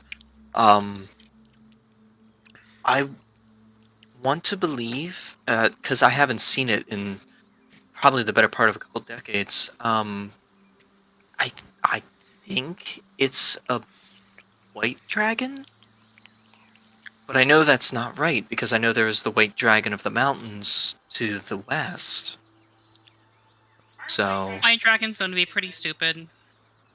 oh, they're known not to be the smartest, but they're not stupid. They still have a lot of intelligence and sometimes can even outwit us. But It's only if they're old, though, right? oh no, those are even more dangerous. Usually the young ones are the stupid ones. Um, if you've been around that long as well, could you tell us? Um, wait, do I know? Like you shared like the folk stories you heard, right? Yeah. Okay. Was the attack on the town of Alvalia from a fire newt? Did that actually happen, or is that just a story? Oh, the fire newt. Yeah, I know that legend. I mean, from what I gather, it seems to be true. Um, I mean, I do know of the various fires that were started. I had to put out a couple in the forest myself, so I mean, it could have been just a arsonist or a group of kids that you know got a fire bug in them. Um, but I mean, anything's possible. There is the chance that there could have been a small tear in you know the fabric between the fire plane and here. Well, anything's possible. Miss, Oh, you didn't get that. What was that? have you ever been to the Feywild, Miss? A couple times, yes. Why? Oh, how did you get there? Oh, I'm just able to travel there if I see fit. Oh, do you have a necklace? No, I don't need a necklace. I use magics. Plane shift. Choose high level. High level magic swarm. Or a hag? Whatever. Um, Nah, you she's know- not. No. do you know of any? Since you've been around so long, I believe you. If there was an actual hag in these woods that you watch, um, you would know about it. So I have two other questions. First, how large is the area that you keep watch of and have awareness of? Because the hag could be outside that area if it is here. Or number two, what do you know about lycanthropy, and what other kind of creatures or maybe magic can cause it? Oh yeah, do you know how to cure lycanthropy? Or break a hag's curse? I mean, if this is a hag's curse, it is very tough to break. I mean, hags being naturally seemingly an evil fey creature, their word is their bond. So, I mean, I guess the only way you would break it is by killing the hag, or um, you know, um, getting it to go back on its word. But depending on the deal that was made, if the other side was not fulfilled, then that word is law, essentially, within the realms. Um, but back to your question about um, where I, protect. I cover all of the areas around Avalia and Vebach, um, just south of the Overseer Castle. I don't necessarily like to go up to the coastline because I don't like water, to be honest. Um, I try to also stay away from Vemfaldar because of the various undead. Don't exactly want to deal with that. Um, but How far west do you get? Um, I pretty much cover up until the road up to Vemfaldor, but I try not to go within 10 miles of the city. Past that road, I am not able to care for that much land. It would be impossible for me. Well, at least we know where not to check now. If we do still suspect it to be a hag, because she could still be here, just without it, outside of your reach. I mean, potentially anything's possible. On to my second question then. Yeah, certainly. Oh, I asked it before. Maybe she doesn't remember. Oh, no, I'm sorry. I missed the second part then. What do you know about lycanthropy, and what can what other creatures might be able to cause it, or maybe other magic? What kind of magics can cause it? Well, there's a couple of things that can cause lycanthropy. Unlike vampirism, which is solely uh, a blood-derived curse, lycanthropy is more of a cursed disease, almost. It can be contracted through natural means of encountering a lycanthrope that infects you. Um, it can be given as a curse through um, some kind of enchantment or binding of a certain area. Um, it acts more like a disease than a curse itself. Uh, that's pretty much what I know. I don't know necessarily how to cure it. I've never had to cure it myself, but if it's something that's curse bound lycanthropy rather than disease bound lycanthropy, I feel as though it might be more difficult to cure. So, if you, I mean, you said you'd never had to cure lycanthropy yourself, but the man we're trying to help said he did meet you or some druid that tried to help him. Was that not you then? Group of druids? Yeah, he mentioned specifically, I Ish. guess, druids of the north. She kind of like puts like her hand on her cheek and kind of like zones out for a moment. No. Is this Salbar we're talking about? Yeah, that's his name, right? Yep, that's his name. Uh, Zelda. that's him.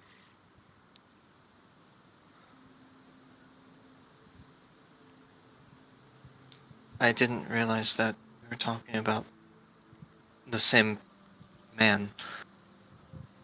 Um, yeah, he came and visited me one day. He told me that I had an affliction and uh, that it was a curse. He wouldn't mention um, what the curse was, and he asked if I was able to heal him of his curse, and I obliged, and I told him I could, and I attempted, but my magics was not strong enough, and it was not capable of defeating the binds of this curse. I did not realize that it was lycanthropy we were dealing with him. It took some coaxing to get that out of him ourselves.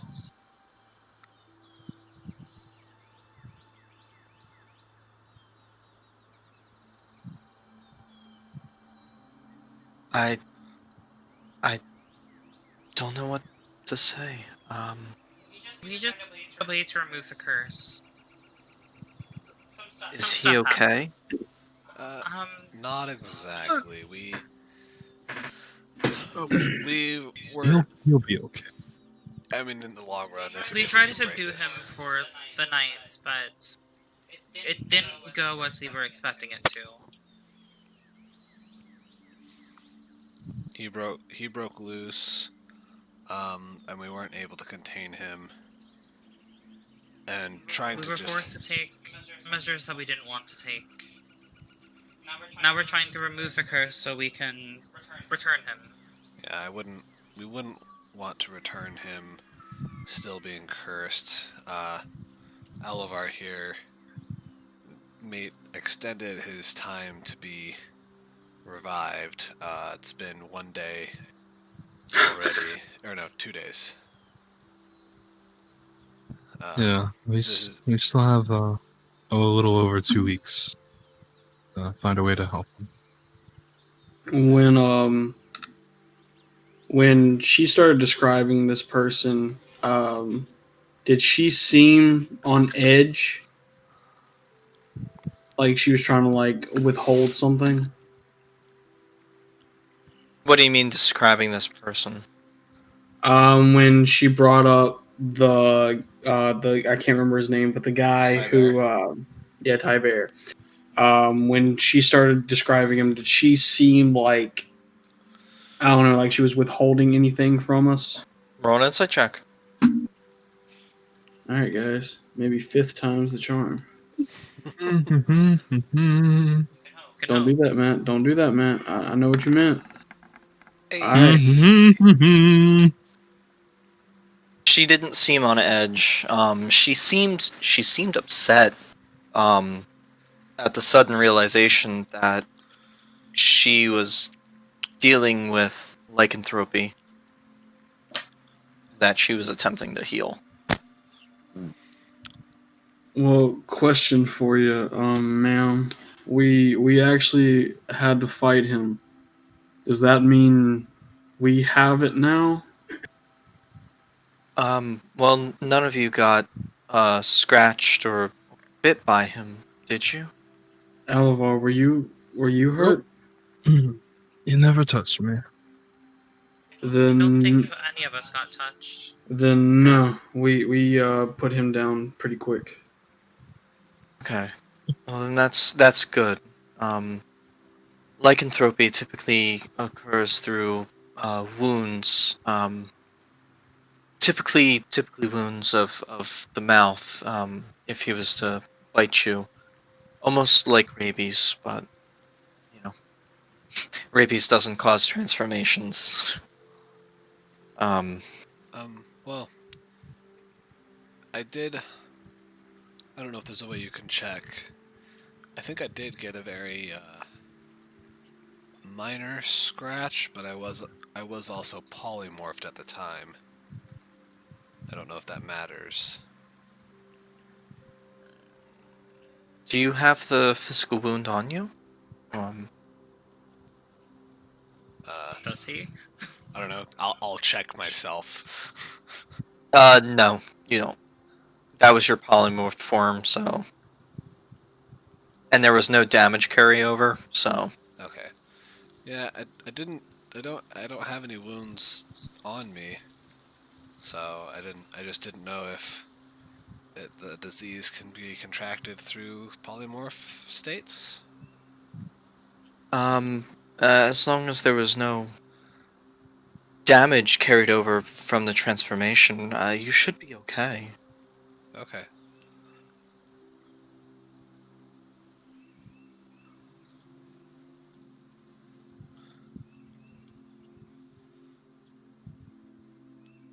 So then, So, what? I'm What do you I'm guessing know? Tiber is dead. Yes. Fortunately, he is, but we plan on returning him. An innocent man doesn't deserve to die for something that he can't control. Yes, but um, what I do know, um, um, typically those afflicted with curses like this, their souls are so tortured that as soon as they are able to be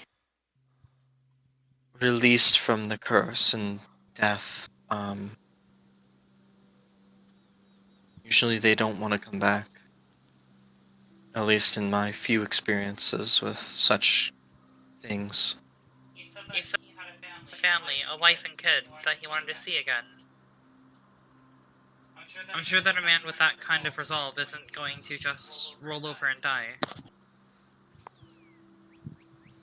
I'm sure that he wants to see them again.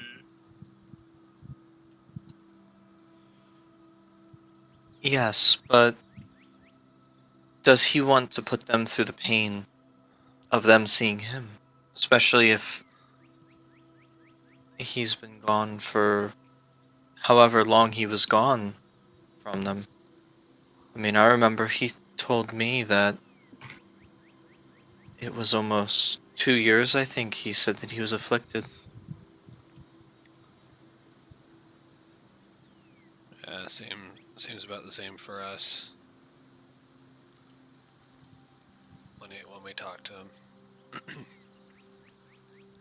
So, I mean, if you had family that thought that you were dead, would you want to put them through the torture of having to grieve you and then find you're alive? My family is a bit of a different circumstance. It's rhetorical, but I mean, I guess in your situation or anybody's, well, you know, what do you think your families would want?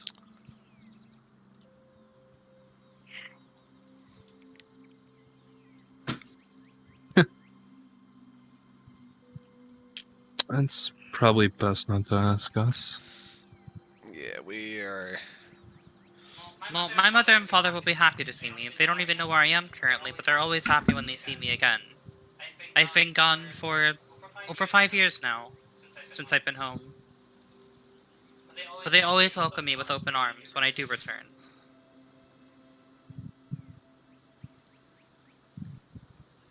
They never know what to expect. It's been that way since I was a kid.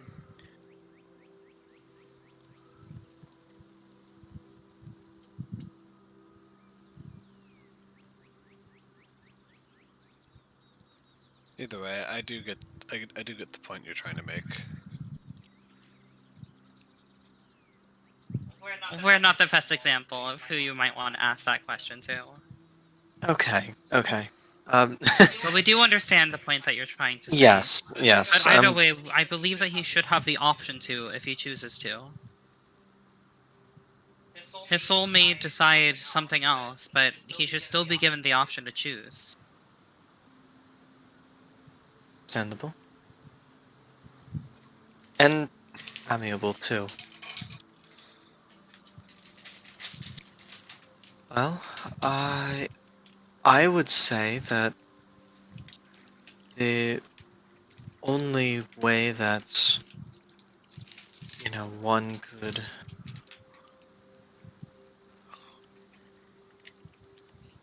intend on breaking this curse post-mortem would be to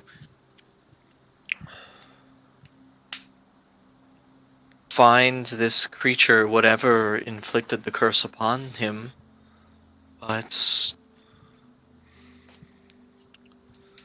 I mean, if they are not in this region, then I do not know. I mean, I have heard of hags that travel. They create almost this pocket dimension with their coven and travel across the plains, across the Feywild, across, the prime material, wreaking havoc and destruction. And once they're done and they've had their fill, they move on to the next place. So hopefully this- it's not them. Well, this happened recently within the past 2 years. 2.5 years maybe, but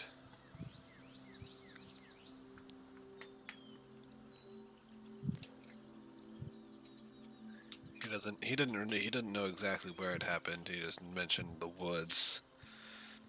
I feel that you are pretty connected to the area you watch. So I don't feel like and I feel like a hag would probably be smart enough to stay out of that region anyway. If it was aware that you were here. So probably I think our best bet we can and I might take suggestions from you as you know these woods the best.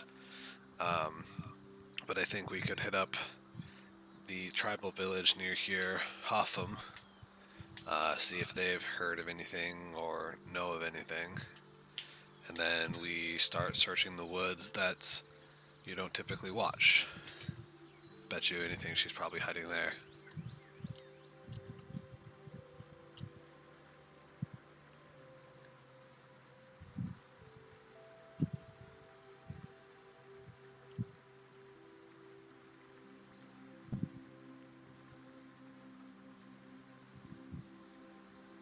It's definitely a possibility.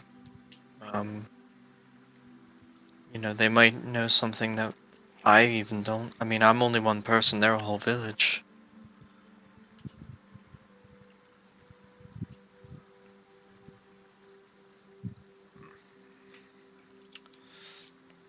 Any suggestions from being in this area for 300 years?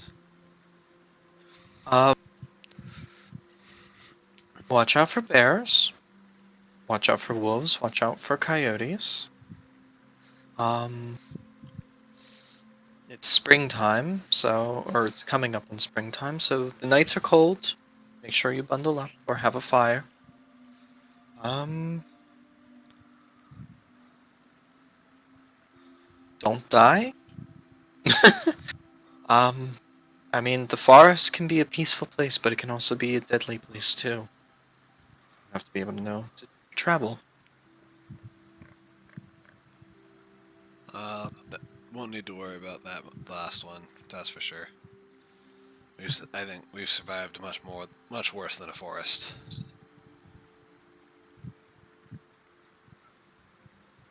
I mean, if you were able to take down, Ty Bear in his wolf form or whatever lycanthrope he was, then yes, you definitely. A forest should not be your worry.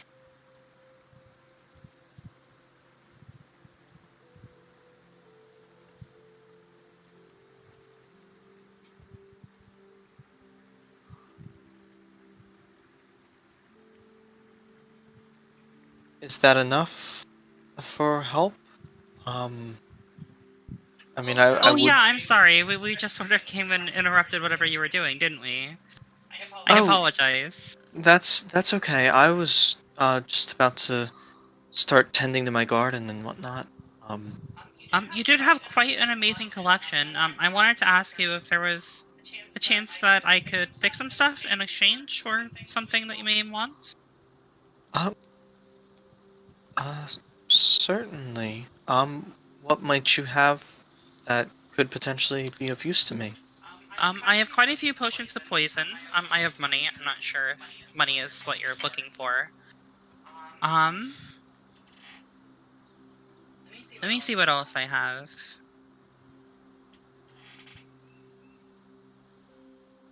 I have some fungal pods from the Underdark if you're interested in those. Interesting.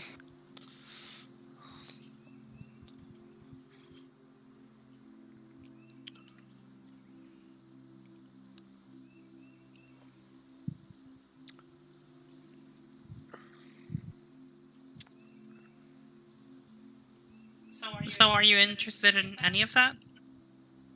Um, the fungal pods seem interesting, although if they're from the Underdark, I'd be worried about potential infection of the local forests. I wouldn't want to have to deal with that. Basic poisons does play its usefulness.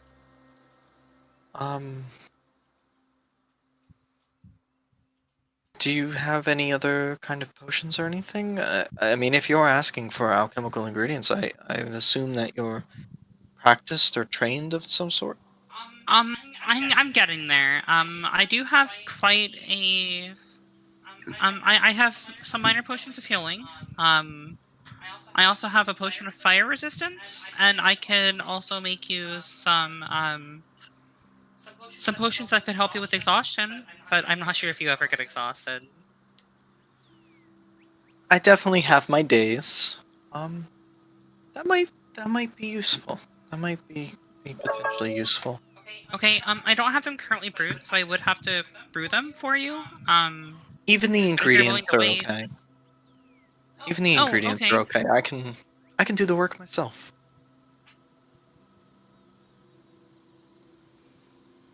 Do you have a particular recipe you use or method or I was using some antlers and some bees, as well Okay. as a little bit of honey. Okay. Okay. I do have quite a bit of honey. We came across a hive, and let's just say I lucked out. That was She quite kind some of like time ago. looks at your like tons of vials of honey. I Yeah. could agree as well. You definitely were one honey pot of a bear.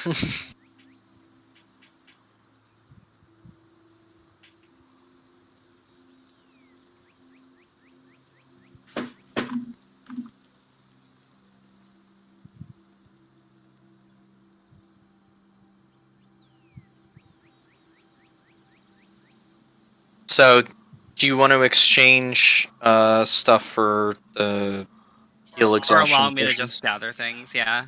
Okay. So, How many were you gonna give her?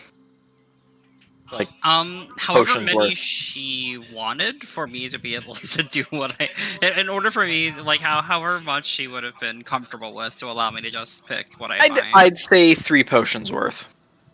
As long Okay, as you have that. I have 3 potions worth of. The only one that I don't have 3 potions worth is for the antlers, but I can give her a salmon roe in place, and that's also invigoration. So I can give her a salmon roe in place of that.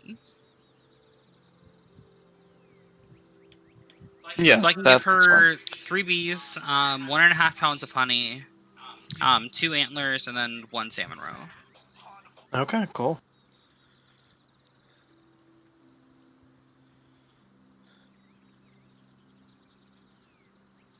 Brings me down to 6 pounds of honey.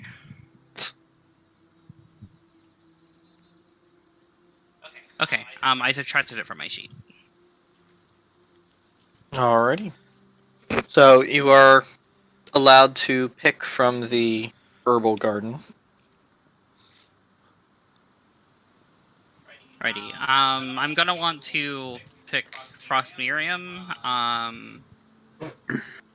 So Frost Miriam is like one of the big ones. The other ones are the Nightshade, because I could really use Nightshade. Yep. And then what? Well, I guess survival check to see what else I can find. Or Sure. no? Okay. Sure.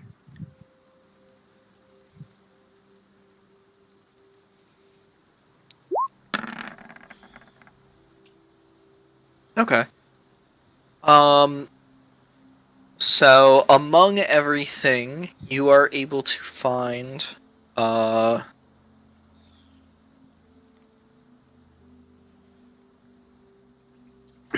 you were able to find some canis root. Hey, it's been a while since I've had some of that stuff. You are able. Numbing stuff. That's the what?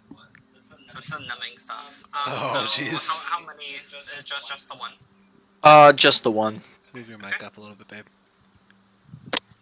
My bad. There you go. Okay, so Canis root and what else? You get 2 doses of Nightshade, 2 Right. doses of Frostmarium,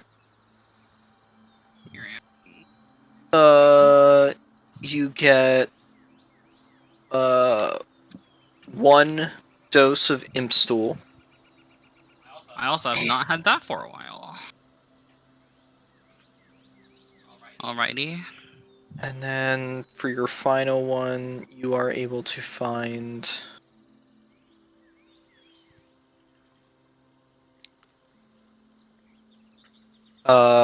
some yellow mountain flowers. Yellow mountain flowers. I have not encountered those yet.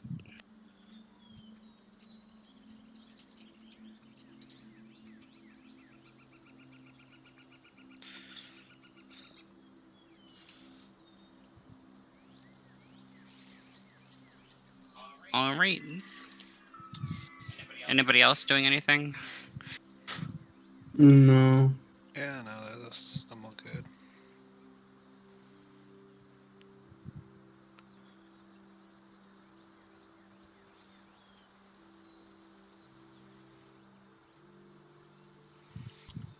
Well, it was a pleasure meeting you all. I wish you well on your journey. You as well.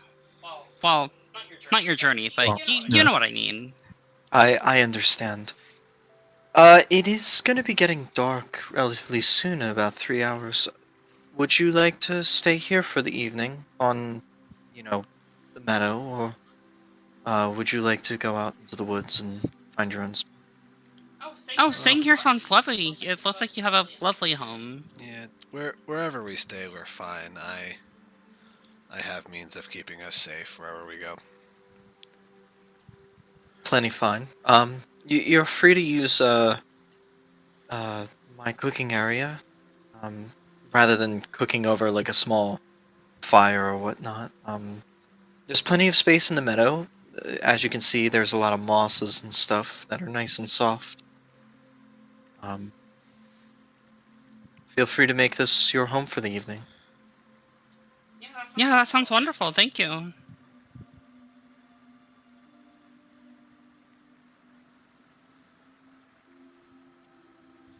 Alrighty. So, with that, you guys are able to bed down for the evening, essentially. You get a few extra hours to do various things if you guys wanted to craft some stuff or, come up with a plan or whatnot. It's up to you what you want to do. I will combine Impstool and Candace Root with. Those are for poison, so vitriol. Okay. So it's going to be a dexterity skill check with the tools and stuff. I'm gonna spend however many hours I can just continuing to study, find familiar. So 17. Okay, it is a success. Alrighty, so that is my Impstool gone that So I just got, and then the canis root that you just got. some of the Candace Root. I already had some. And then I will combine garlic, juniper berries, and aqua fortis. And both of those are regeneration.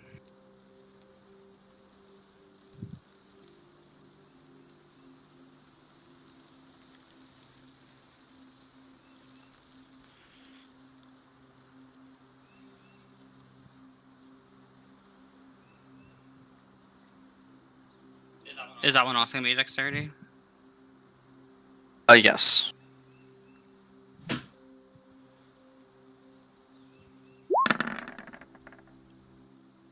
So 21.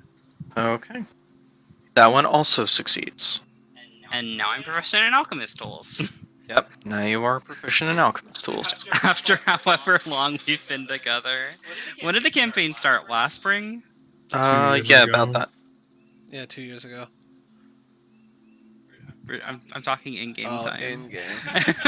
Yeah, Oh, it's been about a year of travel. So right on schedule then.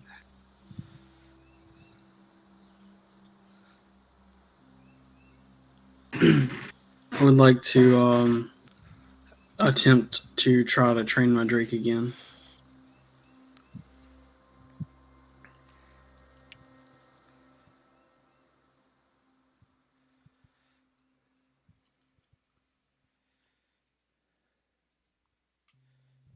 Alrighty.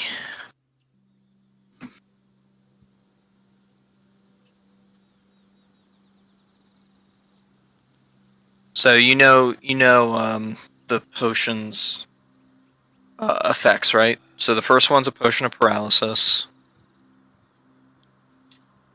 I have not had one of those in a while. What Yep. was the DC on that one? 13? It's Roughly? for like a level 1 potion, it's 12. I would say now that you have proficiency would be a 13.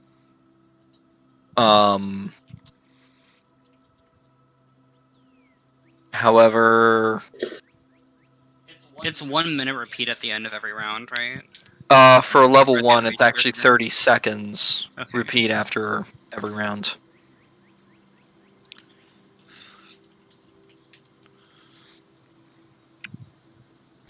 Okay, and then the regeneration one, I actually haven't succeeded on that before. Yes, so that's 1d, or those were level 1 ingredients, I believe. Which ones were they again? I was using. I already subtracted them, but it was. It was garlic and juniper berry, so yeah, both level 1. Okay. So that would be a level 1 regeneration potion. So that would be 1d4 healing every turn for 30 seconds. Not too bad. Did we find a potion of regeneration then? Because I have one, and I thought Shao crafted it. Oh, I probably did a long time ago, but it's not on my sheet anymore because it's on your sheet. So I just had to like make a new one, But yeah, I think she did. She did make one a long time ago, towards the beginning. like a long fucking time ago. Long time ago.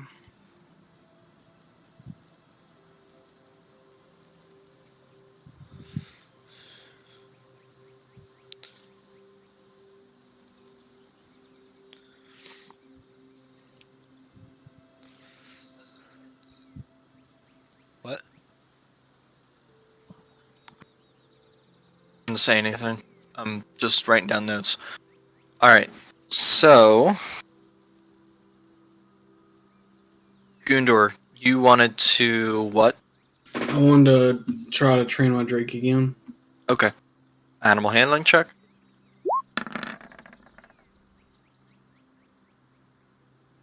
Slowly, but slowly those numbers are rising. Yes. Hmm. It didn't go nearly as bad as last time. The Drake just seemed distracted this time, where you guys weren't really connecting on a training level. It came off more as play to the Drake. So Okay. although you had a good time, it was not very effective as a training regimen.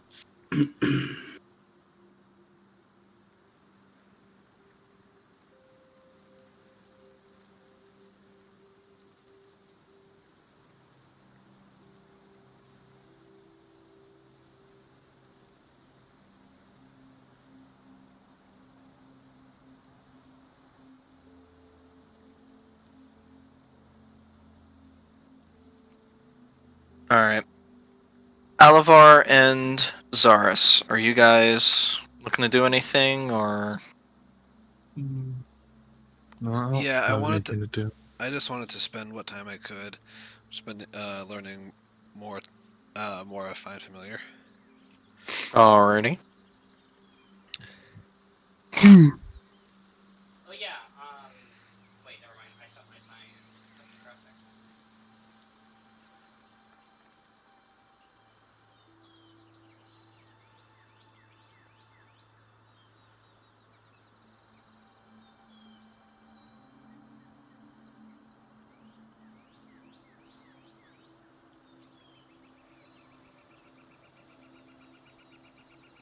All right. And Alavar, are you looking to do anything? I don't have anything to do for the evening. Okay.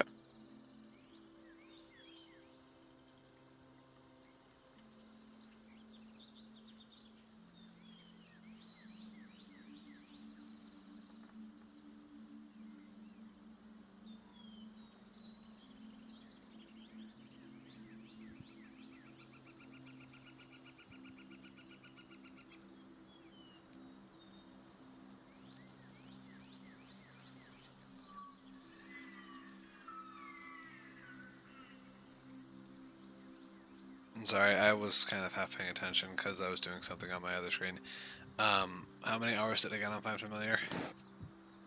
For your Find Familiar, you get about, I would say, 6 hours Dope. before you gotta, like, sleep and stuff. Alright, I'm almost there. 20 hours. Sweet.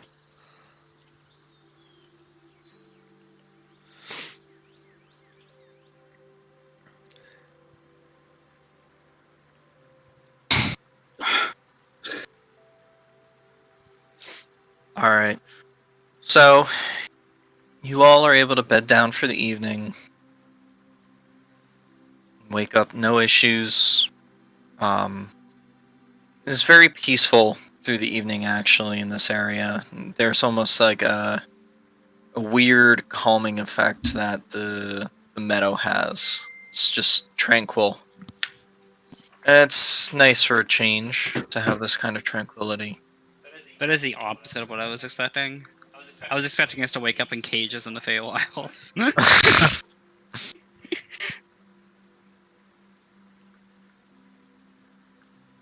So it is morning. You guys cook your breakfasts and pack your stuff up. And where are you guys looking to go? Yeah, where are we going? The Hoff? Yeah, to Hoffman? Hoffham first. See what they know. And then Mhm. from there, reassess what we know after learning what information they have. But most likely, unless they know exactly where the hag is, just searching the forest outside of the druids, range.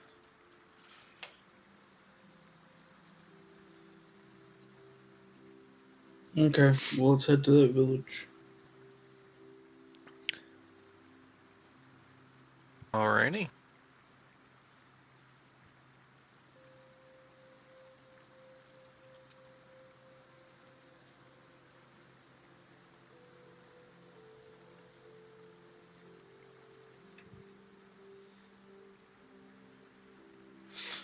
Yay. So you guys head on out. With the woods and everything, from where you guys are, it's going to take you about a day to get there. I thought we were already at the halfway point. Yes, but you're still off by a little bit. You've got to go west more to get to the village. Yeah, because it wasn't the halfway point between Alvalia and Hoffham. It was the halfway point between Alvalia and Veibach. Yeah, so you guys are still about a day's travel away from Hoffen. Okay. So, But but before? you guys travel there and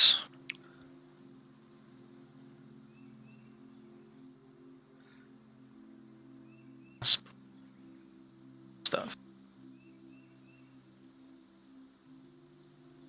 You travel there and what? I'm just pulling up some stuff. Hang on. Oh, okay. Goes there for answers, does a trial instead. I mean, if it's a quickie, but we're on a time limit here. Yeah, we try to find this hag. He's We ready to go to got- the Feywild and hunt down a hag in the We Feywild. got 19 days. No, I'm joking. If it is a quick one, like Your last just- round took us 7 days, though, so... and that last one before that one, the one where I just decided, you know what, I'm gonna solo this one. That one, whew.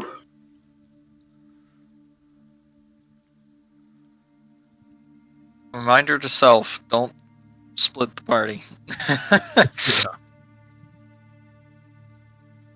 Especially when my intelligence score matches Gundor's intelligence score, and I just could not realize to just look at the fucking ceiling. That was a nice 3 hours.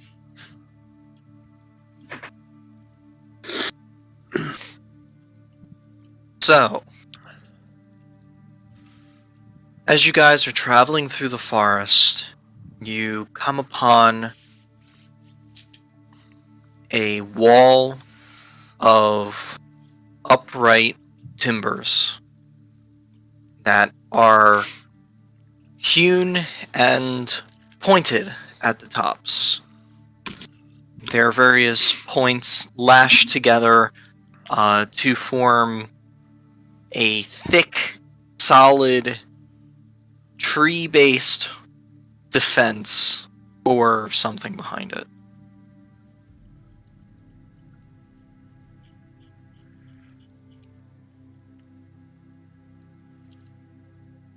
Does this look similar to the other tribal villages that we've been to? Or is this, like, completely, like, different? This is completely different. Well, all the tribal villages are different, so, does it look like it's walls all around, or does it look like there is some sort of, entrance that's, like, being guarded or something? At least on this side that you're on, there doesn't seem to be any kind of like an entranceway. But you do see that there does seem to be like corners to this kind of square enclosed area. Just duplicate.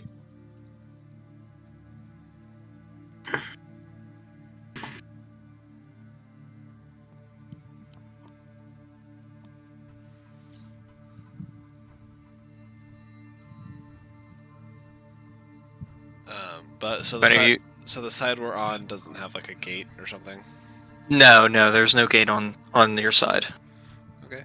I suggest we circle around, find the gate.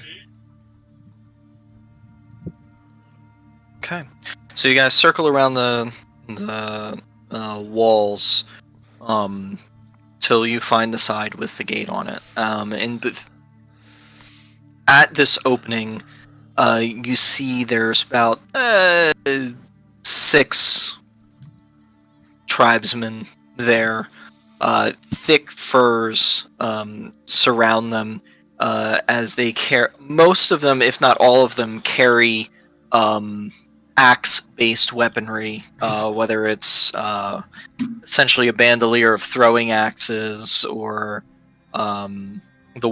two of them have like these large great axes on their back. You see one of them has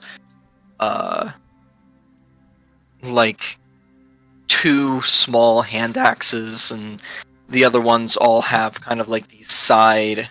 They almost look like a fireman's axe almost, with a pick on the back and a large bladed axe on the other side.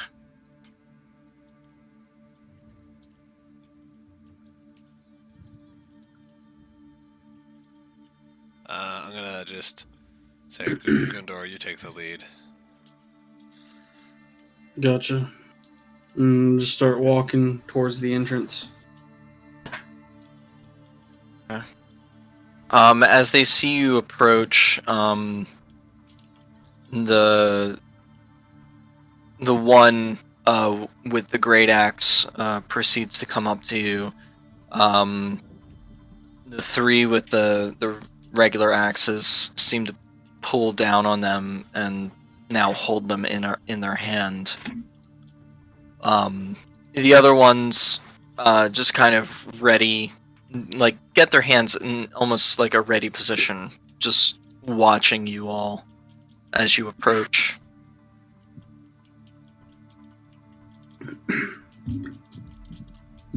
The one stops, kind of looks to you. Who goes there? My name is Gundor. I'm from the House Gyor tribe, and I show him my left arm. I'm here on the trial of the king.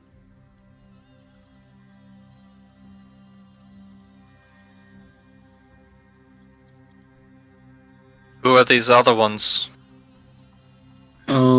These are my friends. We are part of a group known as the Lost Legion. Where I go, they go. Kind of like looks back to the other tribesmen. And they'll just kind of look at you, kind of like gives them a nod, and they all kind of relax a little bit, put their blades down in a more calm position, but still in their hands. Get off of your beast of burden and follow me. I just look back towards the party. Come on, guys. Alright. I just So, I pat Dax on the snout and say, "Behave." Yeah, we'll dismount and then follow. There's a post over there. They stay out here.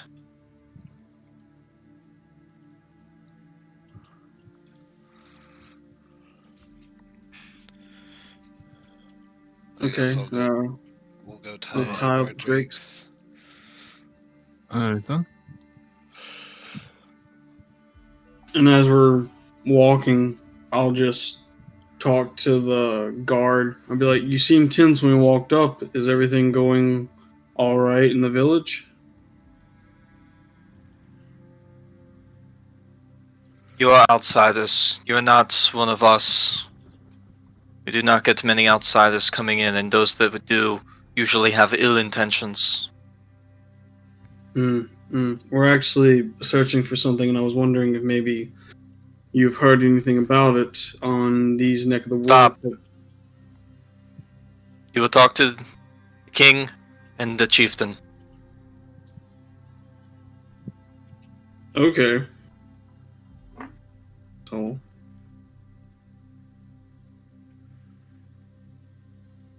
You guys proceed to continue to walk through the village. And you can see everything within the village seems to have been built out of wood.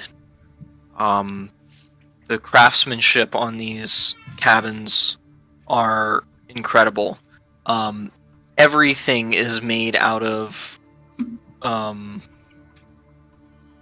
lumber or timber. You see the hewing skills of the people that put these together are very, very tight tolerance. Like they can hold up to a hard winter. The roofs are made of slatted wood instead of like hay or slate. Whereas the walls are just felled trees that were hewn down to be the same sizes and put together. You come up to one of the various longhouses within these within the village, and the tribesman opens the door in front of you and gestures his hand to have you enter. okay, let's all go inside. Alrighty. So So you enter, and like many of the other tribal halls that you see before you, it's a long hall. There is various long tables, ready for preparation of a meal. There are hearths around to provide warmth and the ability to cook and or warm food. And in the back of the hall, you see not a seating area, but kind of like like a like a throne presentation area, where you see a table with 3 chairs behind it. This kind of semicircle table with an empty area in front of it. In the chairs, you see in the center a woman, probably about mid 40s, early 50s, sitting there. Dark green robes. You see a copper circlet around her head with a single emerald up at the top.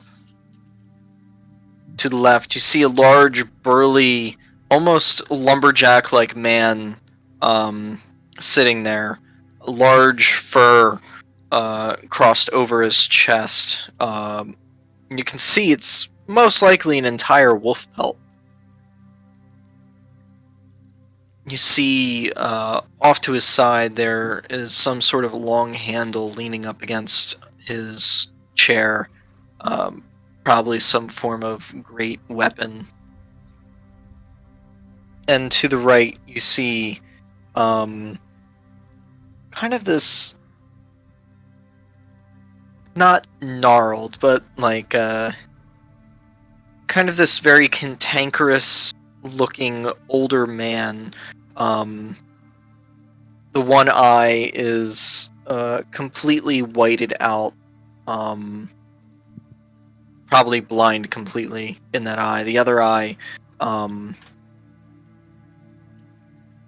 just kind of darting around and seems to catch each of your glances for but a moment. He wears kind of like these, not burlap, but these rough, dark brown robes.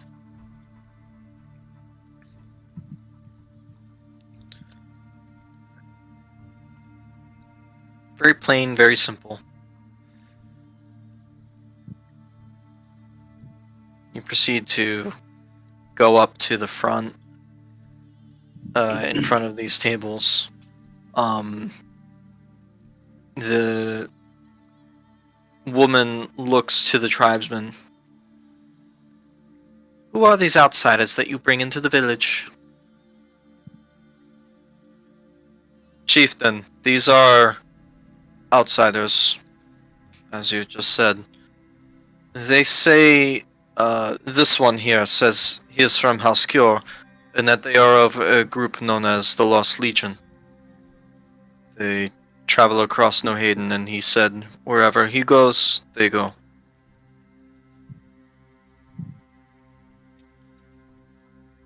She just kind of looks you all up and down. House Cure, you say? Yes, ma'am.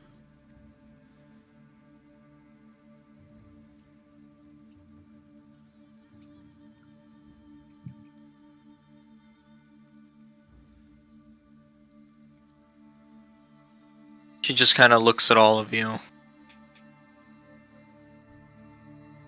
Kind of trying to judge your demeanor standing there, almost.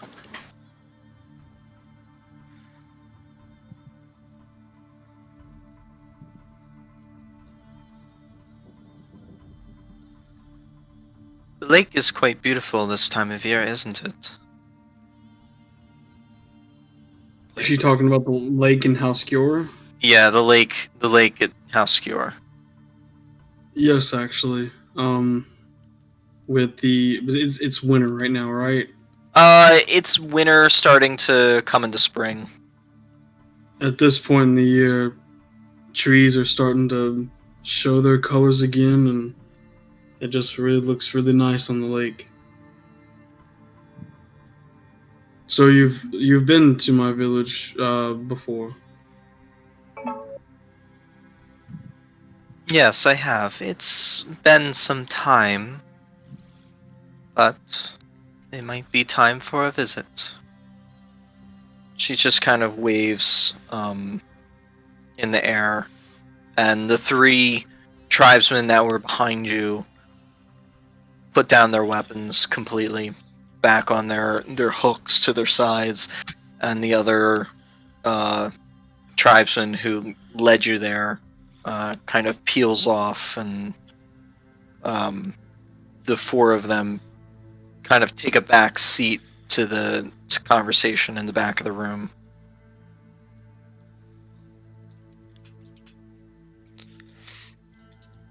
So, what brings you to my village? And Well, our people. Possibly two reasons, but the main reason we're here is we're seeking information. We encountered a man who was infected with a curse. He was forced to be a werewolf of sorts. Um,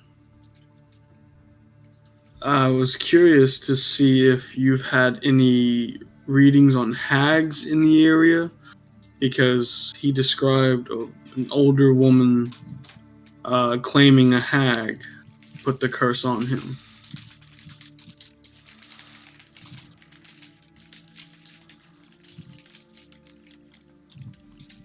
Just kind of looks to the left at the elderly man.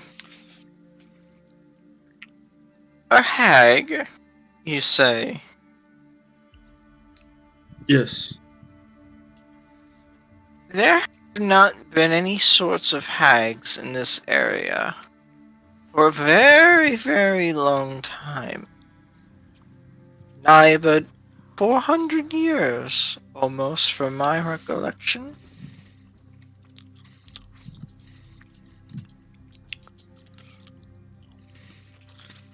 Then, and sorry to interrupt or interject myself. Do you have any assumptions as to what could have cursed this man to be a lycanthrope?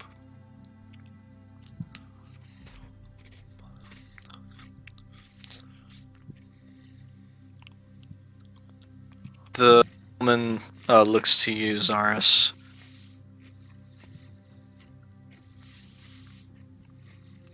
I have no experience with lycanthropy, but like many other curses, there is only one way to get rid of them,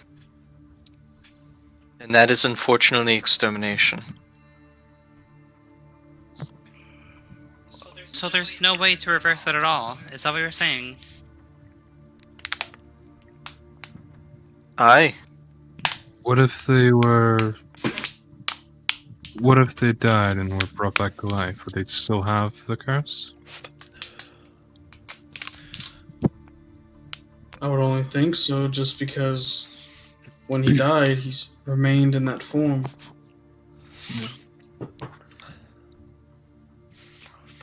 But let me ask this: not by natural means. He was a curse was put on him. He wasn't. I don't think he was infected by a creature. If we were to find that hag, would it be a different story, or do you still believe that this is a lost cause?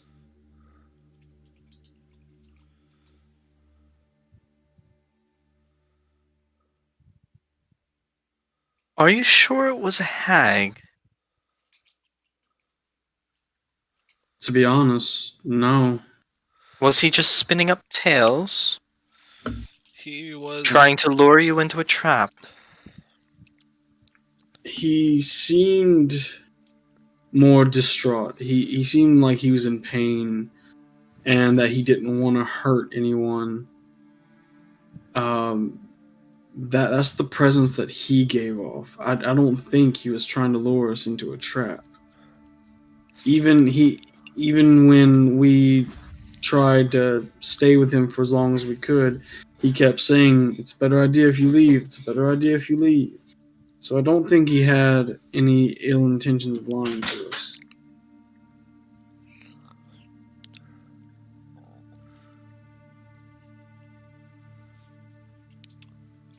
He may have also had, and understandably so, a hard time remembering the occurrences of what happened at the time. He, as the story, or as he put it, he was,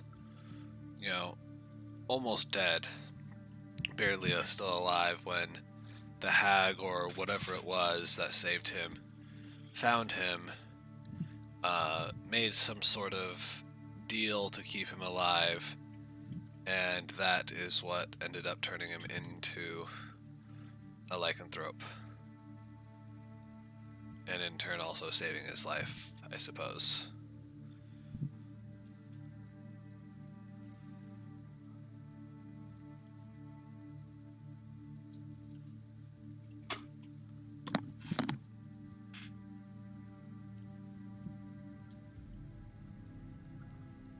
We know not of what your travels may have been before this.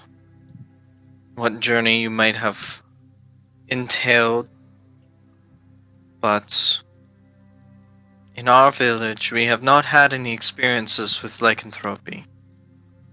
To say the least, it is a blessing. Sylvanus looks on us kindly. Oh, you're also followers of Sylvanus. In a sense, yes. What do you mean in a sense? Well, I mean, he watches over the forests, and thus the forests watch over us.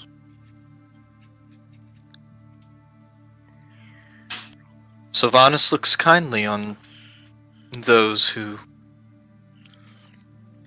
works with his gifts rather than works against them.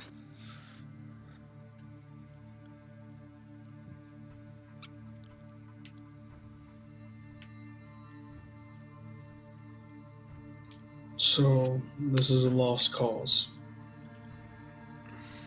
Starting to look that way, Gundor.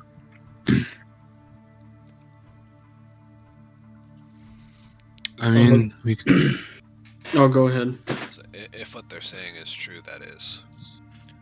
Them never having experience with lycanthropy doesn't mean they know everything about it.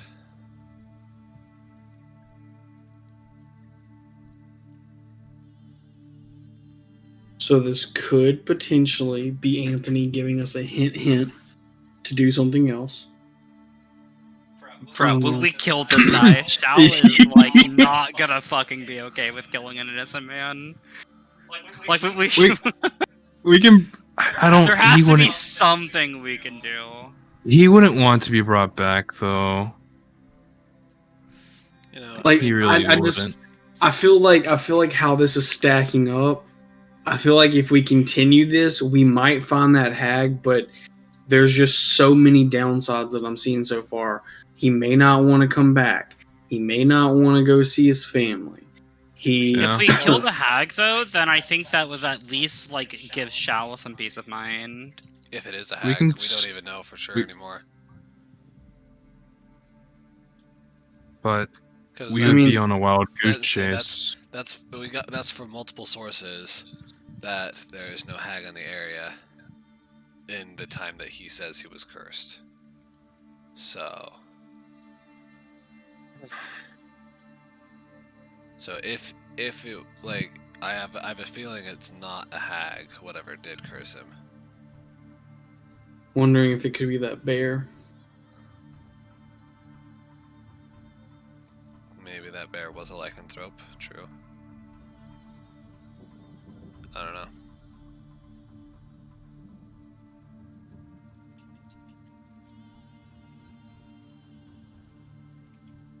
How far Really? does Go ahead.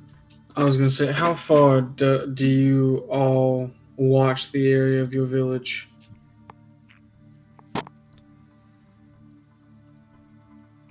Other than the hunting parties, we really only travel out maybe 4 miles, 5 miles. Sometimes for longer distance travel, we make not a caravan, but a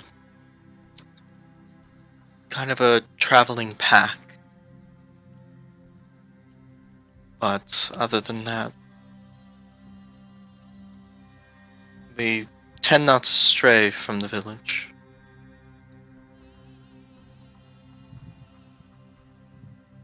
Okay. With that being said, if that druid is watching over the wooden area of Alvala and Velbeck, and this place seems pretty clear as well. The only place it could be would probably be in the forest between here and Vim Valdor, Yeah. and Overseer Castle. Well, Vimveldor would probably be the most likely place if there is such a creature. It is an abandoned city after all, and I'm sure the unsightly types would hang out there as to not be detected.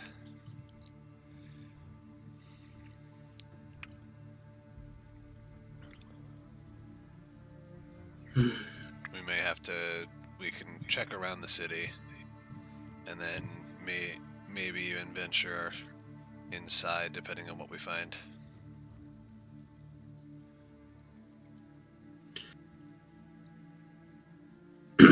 So thank you for the information that you have given us. This objective right now is still top priority to us.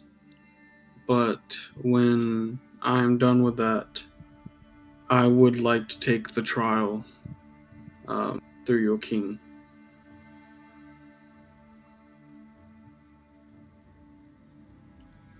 Certainly. Do you wish to wait then for your trial? I mean, unless your trial that you have for me is something I can do in like a day's time, then I will have to wait. It depends on how prepared you are for it, whether it will take you a day or not. Well, now I'm curious. What's the task? What is the trial?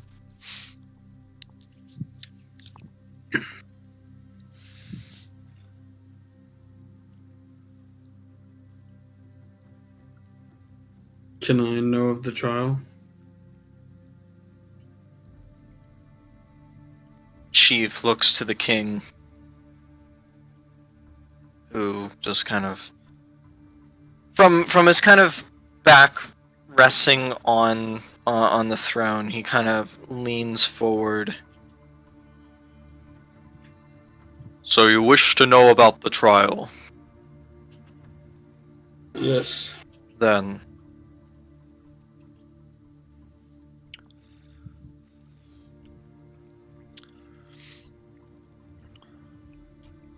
out in the woods to the north,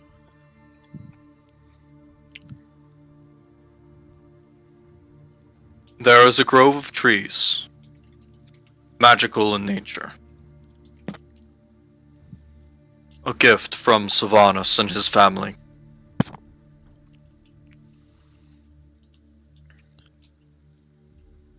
Among those trees, there is one tree that is particularly great.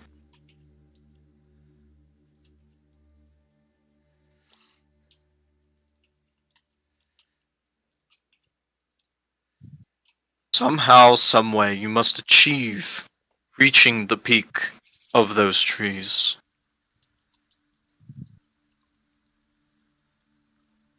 For there is a grove within a grove, among the leaves and the branches. where there lie a bush.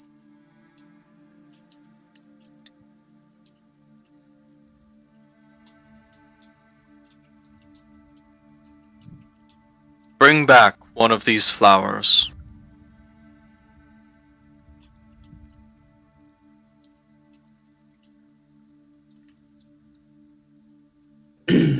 Okay, well, we are about to head a little bit more north anyway, so I guess I could be on the lookout for that as well. We shouldn't have a problem. I have a lot of skills in my repertoire to get you places, Gundor. Magical or not. Okay. Let me ask you something. Do you regard lycanthropes as monsters, or do you think that it's just people that made a mistake?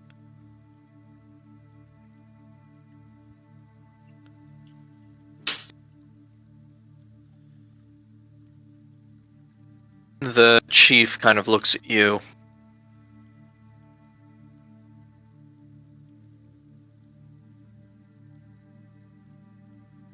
One must be able to live and die by their own mistakes, whether that mistake was intended or not.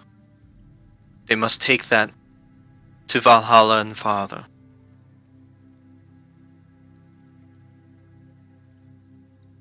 Even if it wasn't their faults? Even if they had no choice?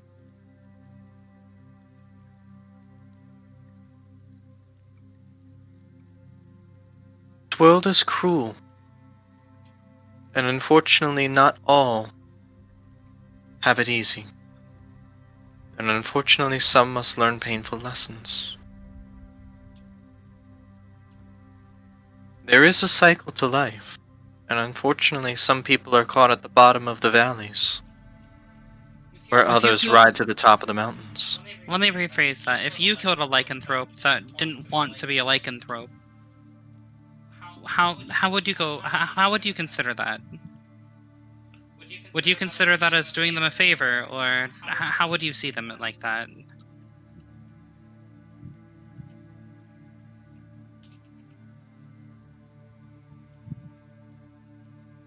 I would say if it caused this individual pain and suffering,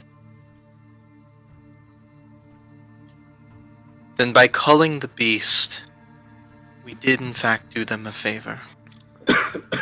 We let them rest when they need to.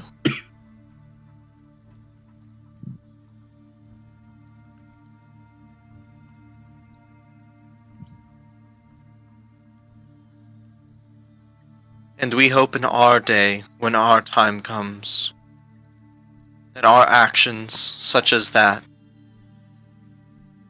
they look kindly upon it.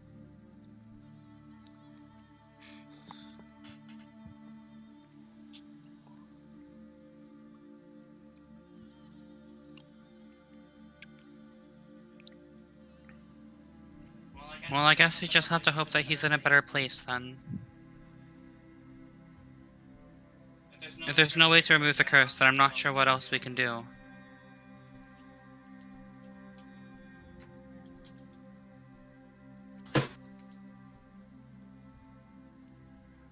Oh, that was you.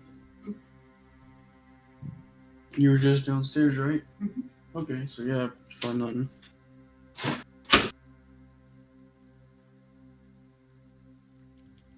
It's a hard lesson, having to be able to learn, but it is a necessary one if you want to survive. Well, with that being said, I guess we could do this trial and then head back to the other town and collect the reward. If we ever find a hag, there will be no negotiating. Don't have to tell us that, Shao. What she did to him was wrong, and we defended ourselves. It was going to keep attacking. We couldn't keep up all night. Besides, even if the hag hadn't done that to him, hags are evil creatures to begin with. Any hag we come across should meet death. I'm with you there. But don't worry. If we come across one who even jokes about turning someone into a werewolf, then go right ahead. I will back you up 100%. Well, in the meantime, it is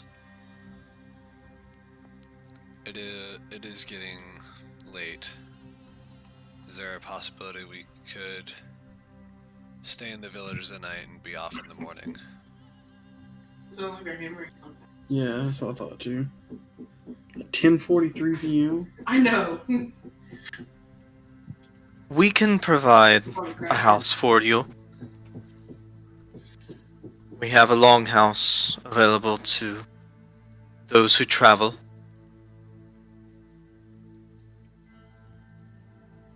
That's just excessive.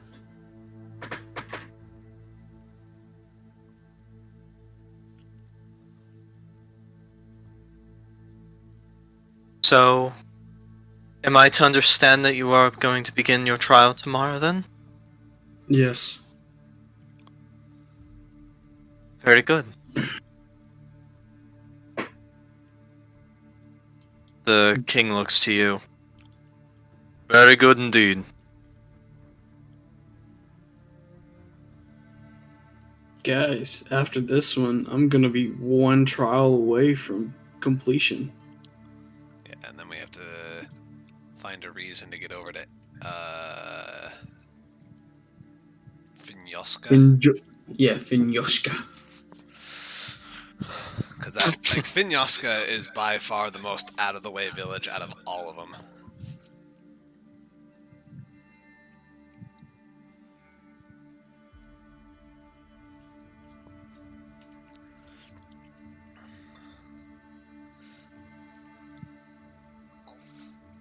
In How far away is that? In Hoffen, we get up very early for our morning routines. Ensure you're up for the beginnings of your travels. Okay. Alright. Before sunrise, I assume? At or around sunrise. You can simply come here. I will be waiting. I understand. And yeah, to answer your question real quick, Matt, it's northwest of Venfeldor on the other side of the mountains. It's like Dem Warham. It's on the very north side of the mountain that Dem Warham is built into. Okay. It looks like it's. I would have to hiding reload behind- my roll 20 to see that. It's like hiding behind a mountain. Looks like. Yeah, it's like I said, it's by far the most out of the way village to get to. Both Hoffem and Vinyaska were the two outliers for the ones that were most out of the way.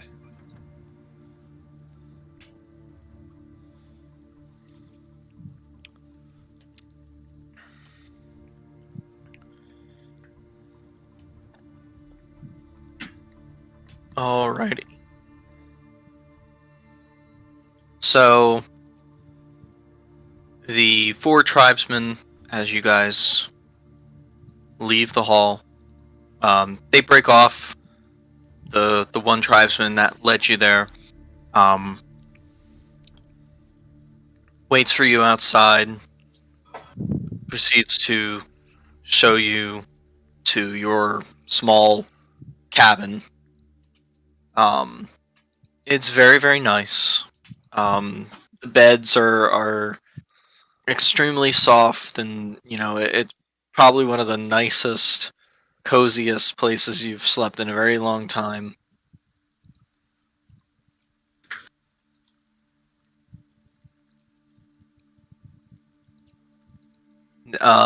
Gundor, before you enter the log cabin, Tribesman kind of stops you. I want to apologize for being so stern with you earlier. You're just an outsider, and we are not privy to your kind coming around here. Oh, you mean the group of people or my race in particular? Group of people. Oh, okay. Wait, what? Oh, I appear human, I know, but I'm actually of the Azamir race. Ah, Yeah, understandable the confusion. but no, you're fine. I understand. You're just trying to keep your home safe.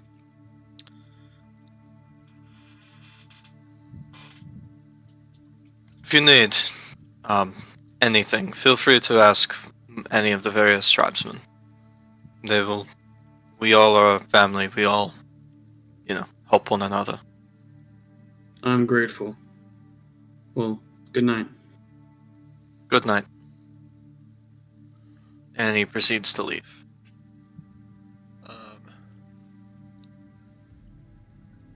And with that, is there anything else you guys would like to do for the evening? I would like to just finish Find Familiar. I wanna study Find Familiar for the remaining 4 hours to learn how to cast it. And then I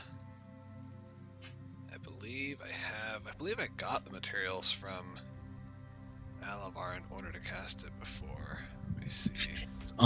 If not, I can give you the materials. Let's see. I have 8 doses of charcoal and incense, which I believe is what it is, right? It's charcoal and incense worth like 10 gold, or I don't know how much gold, but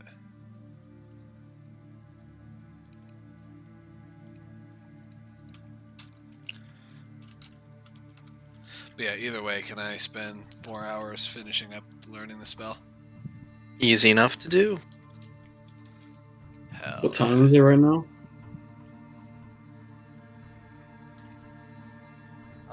Is there anything else anybody would like to do before the ending of the evening? I will take an hour to ritual cast Find Familiar and make Luna a raven again. Okay, Luna is now a raven. Yeah. How much time is left in the day? Between the time that you're done your conversation and the end of the day where you would have to go to bed to get a full rest before waking up, I'd say... Let's see.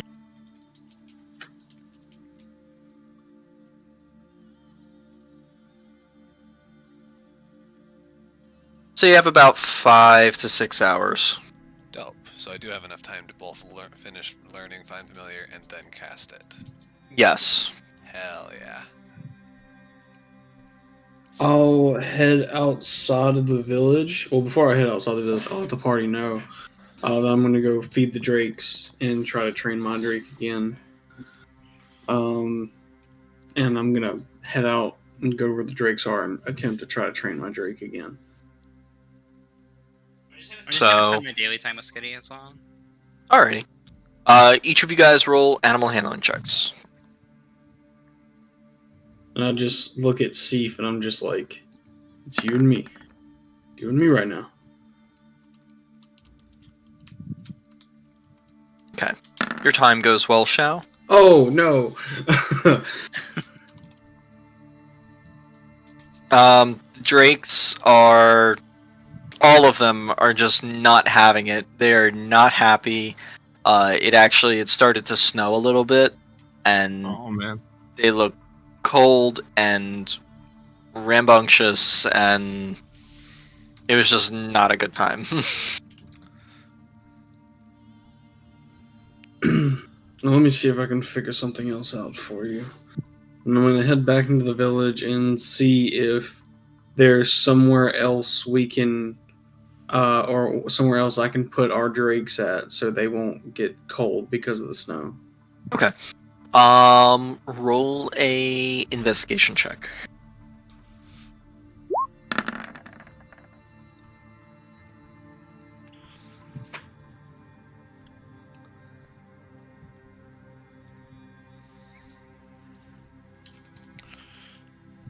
Alrighty.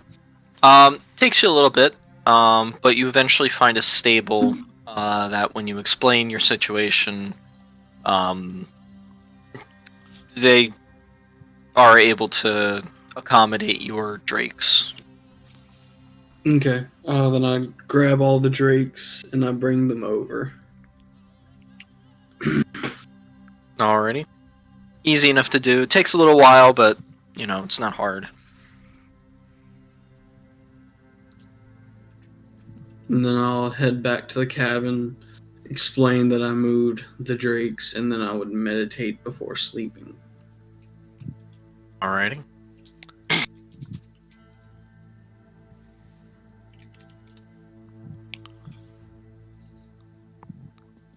And Zaris, for your casting of Find Familiar, what is your animal?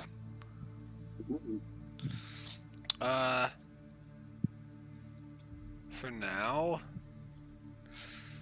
I was thinking of for now, I'm just going to do a cat.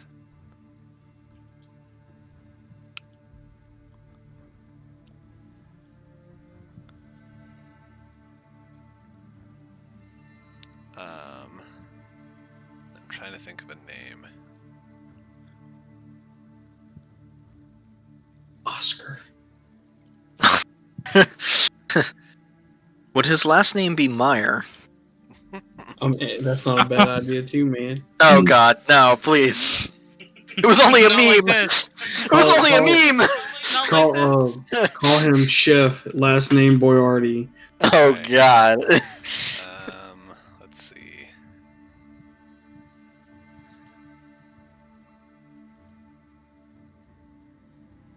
Topaz. Actually, that's not bad.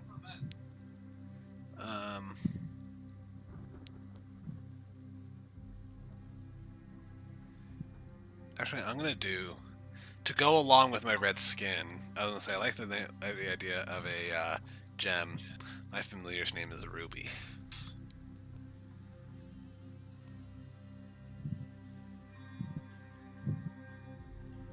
So as you cast your spell, what does your cat look like? It is going to be a, I believe I want to say the right type. I think it's a calico cat.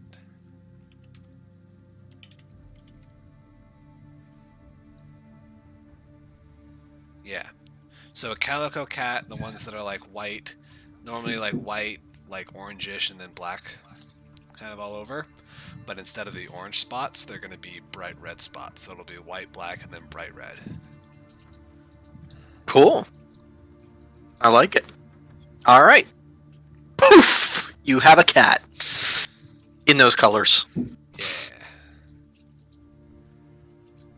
Alrighty. So, as you guys bed down for the evening, Gundor meditating before bed, you casting your Find Familiar, Alavar also casting Find Familiar to convert Luna's form, and Shao playing with Skitty.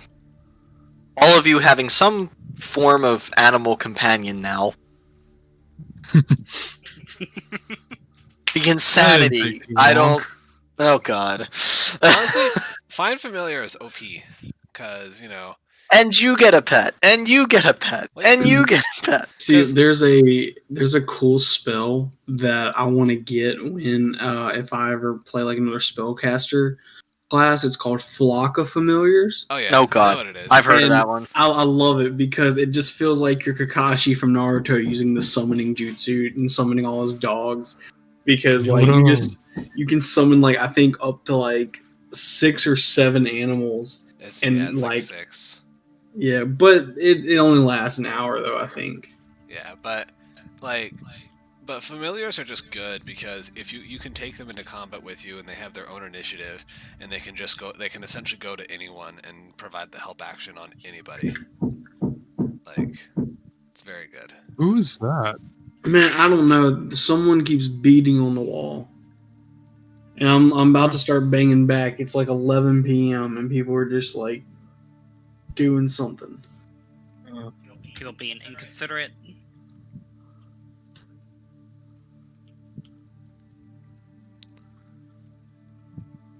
And with that, we're gonna end our session tonight. Woo! Getting Yeah. close to, with next week going to be at session 90. 10 Oh, more. almost at 100. Yeah, we're getting there. We'll be at session 100 by like in February probably, if we're consistent. Yeah, if we're able to play every week, and I'm gonna be out of work. Well, we're gonna be out of work for the next 3 or 5 days, so our schedule should be open. Yeah. Alrighty. All right. I'll go ahead and end the stream here. Thanks for watching, everybody.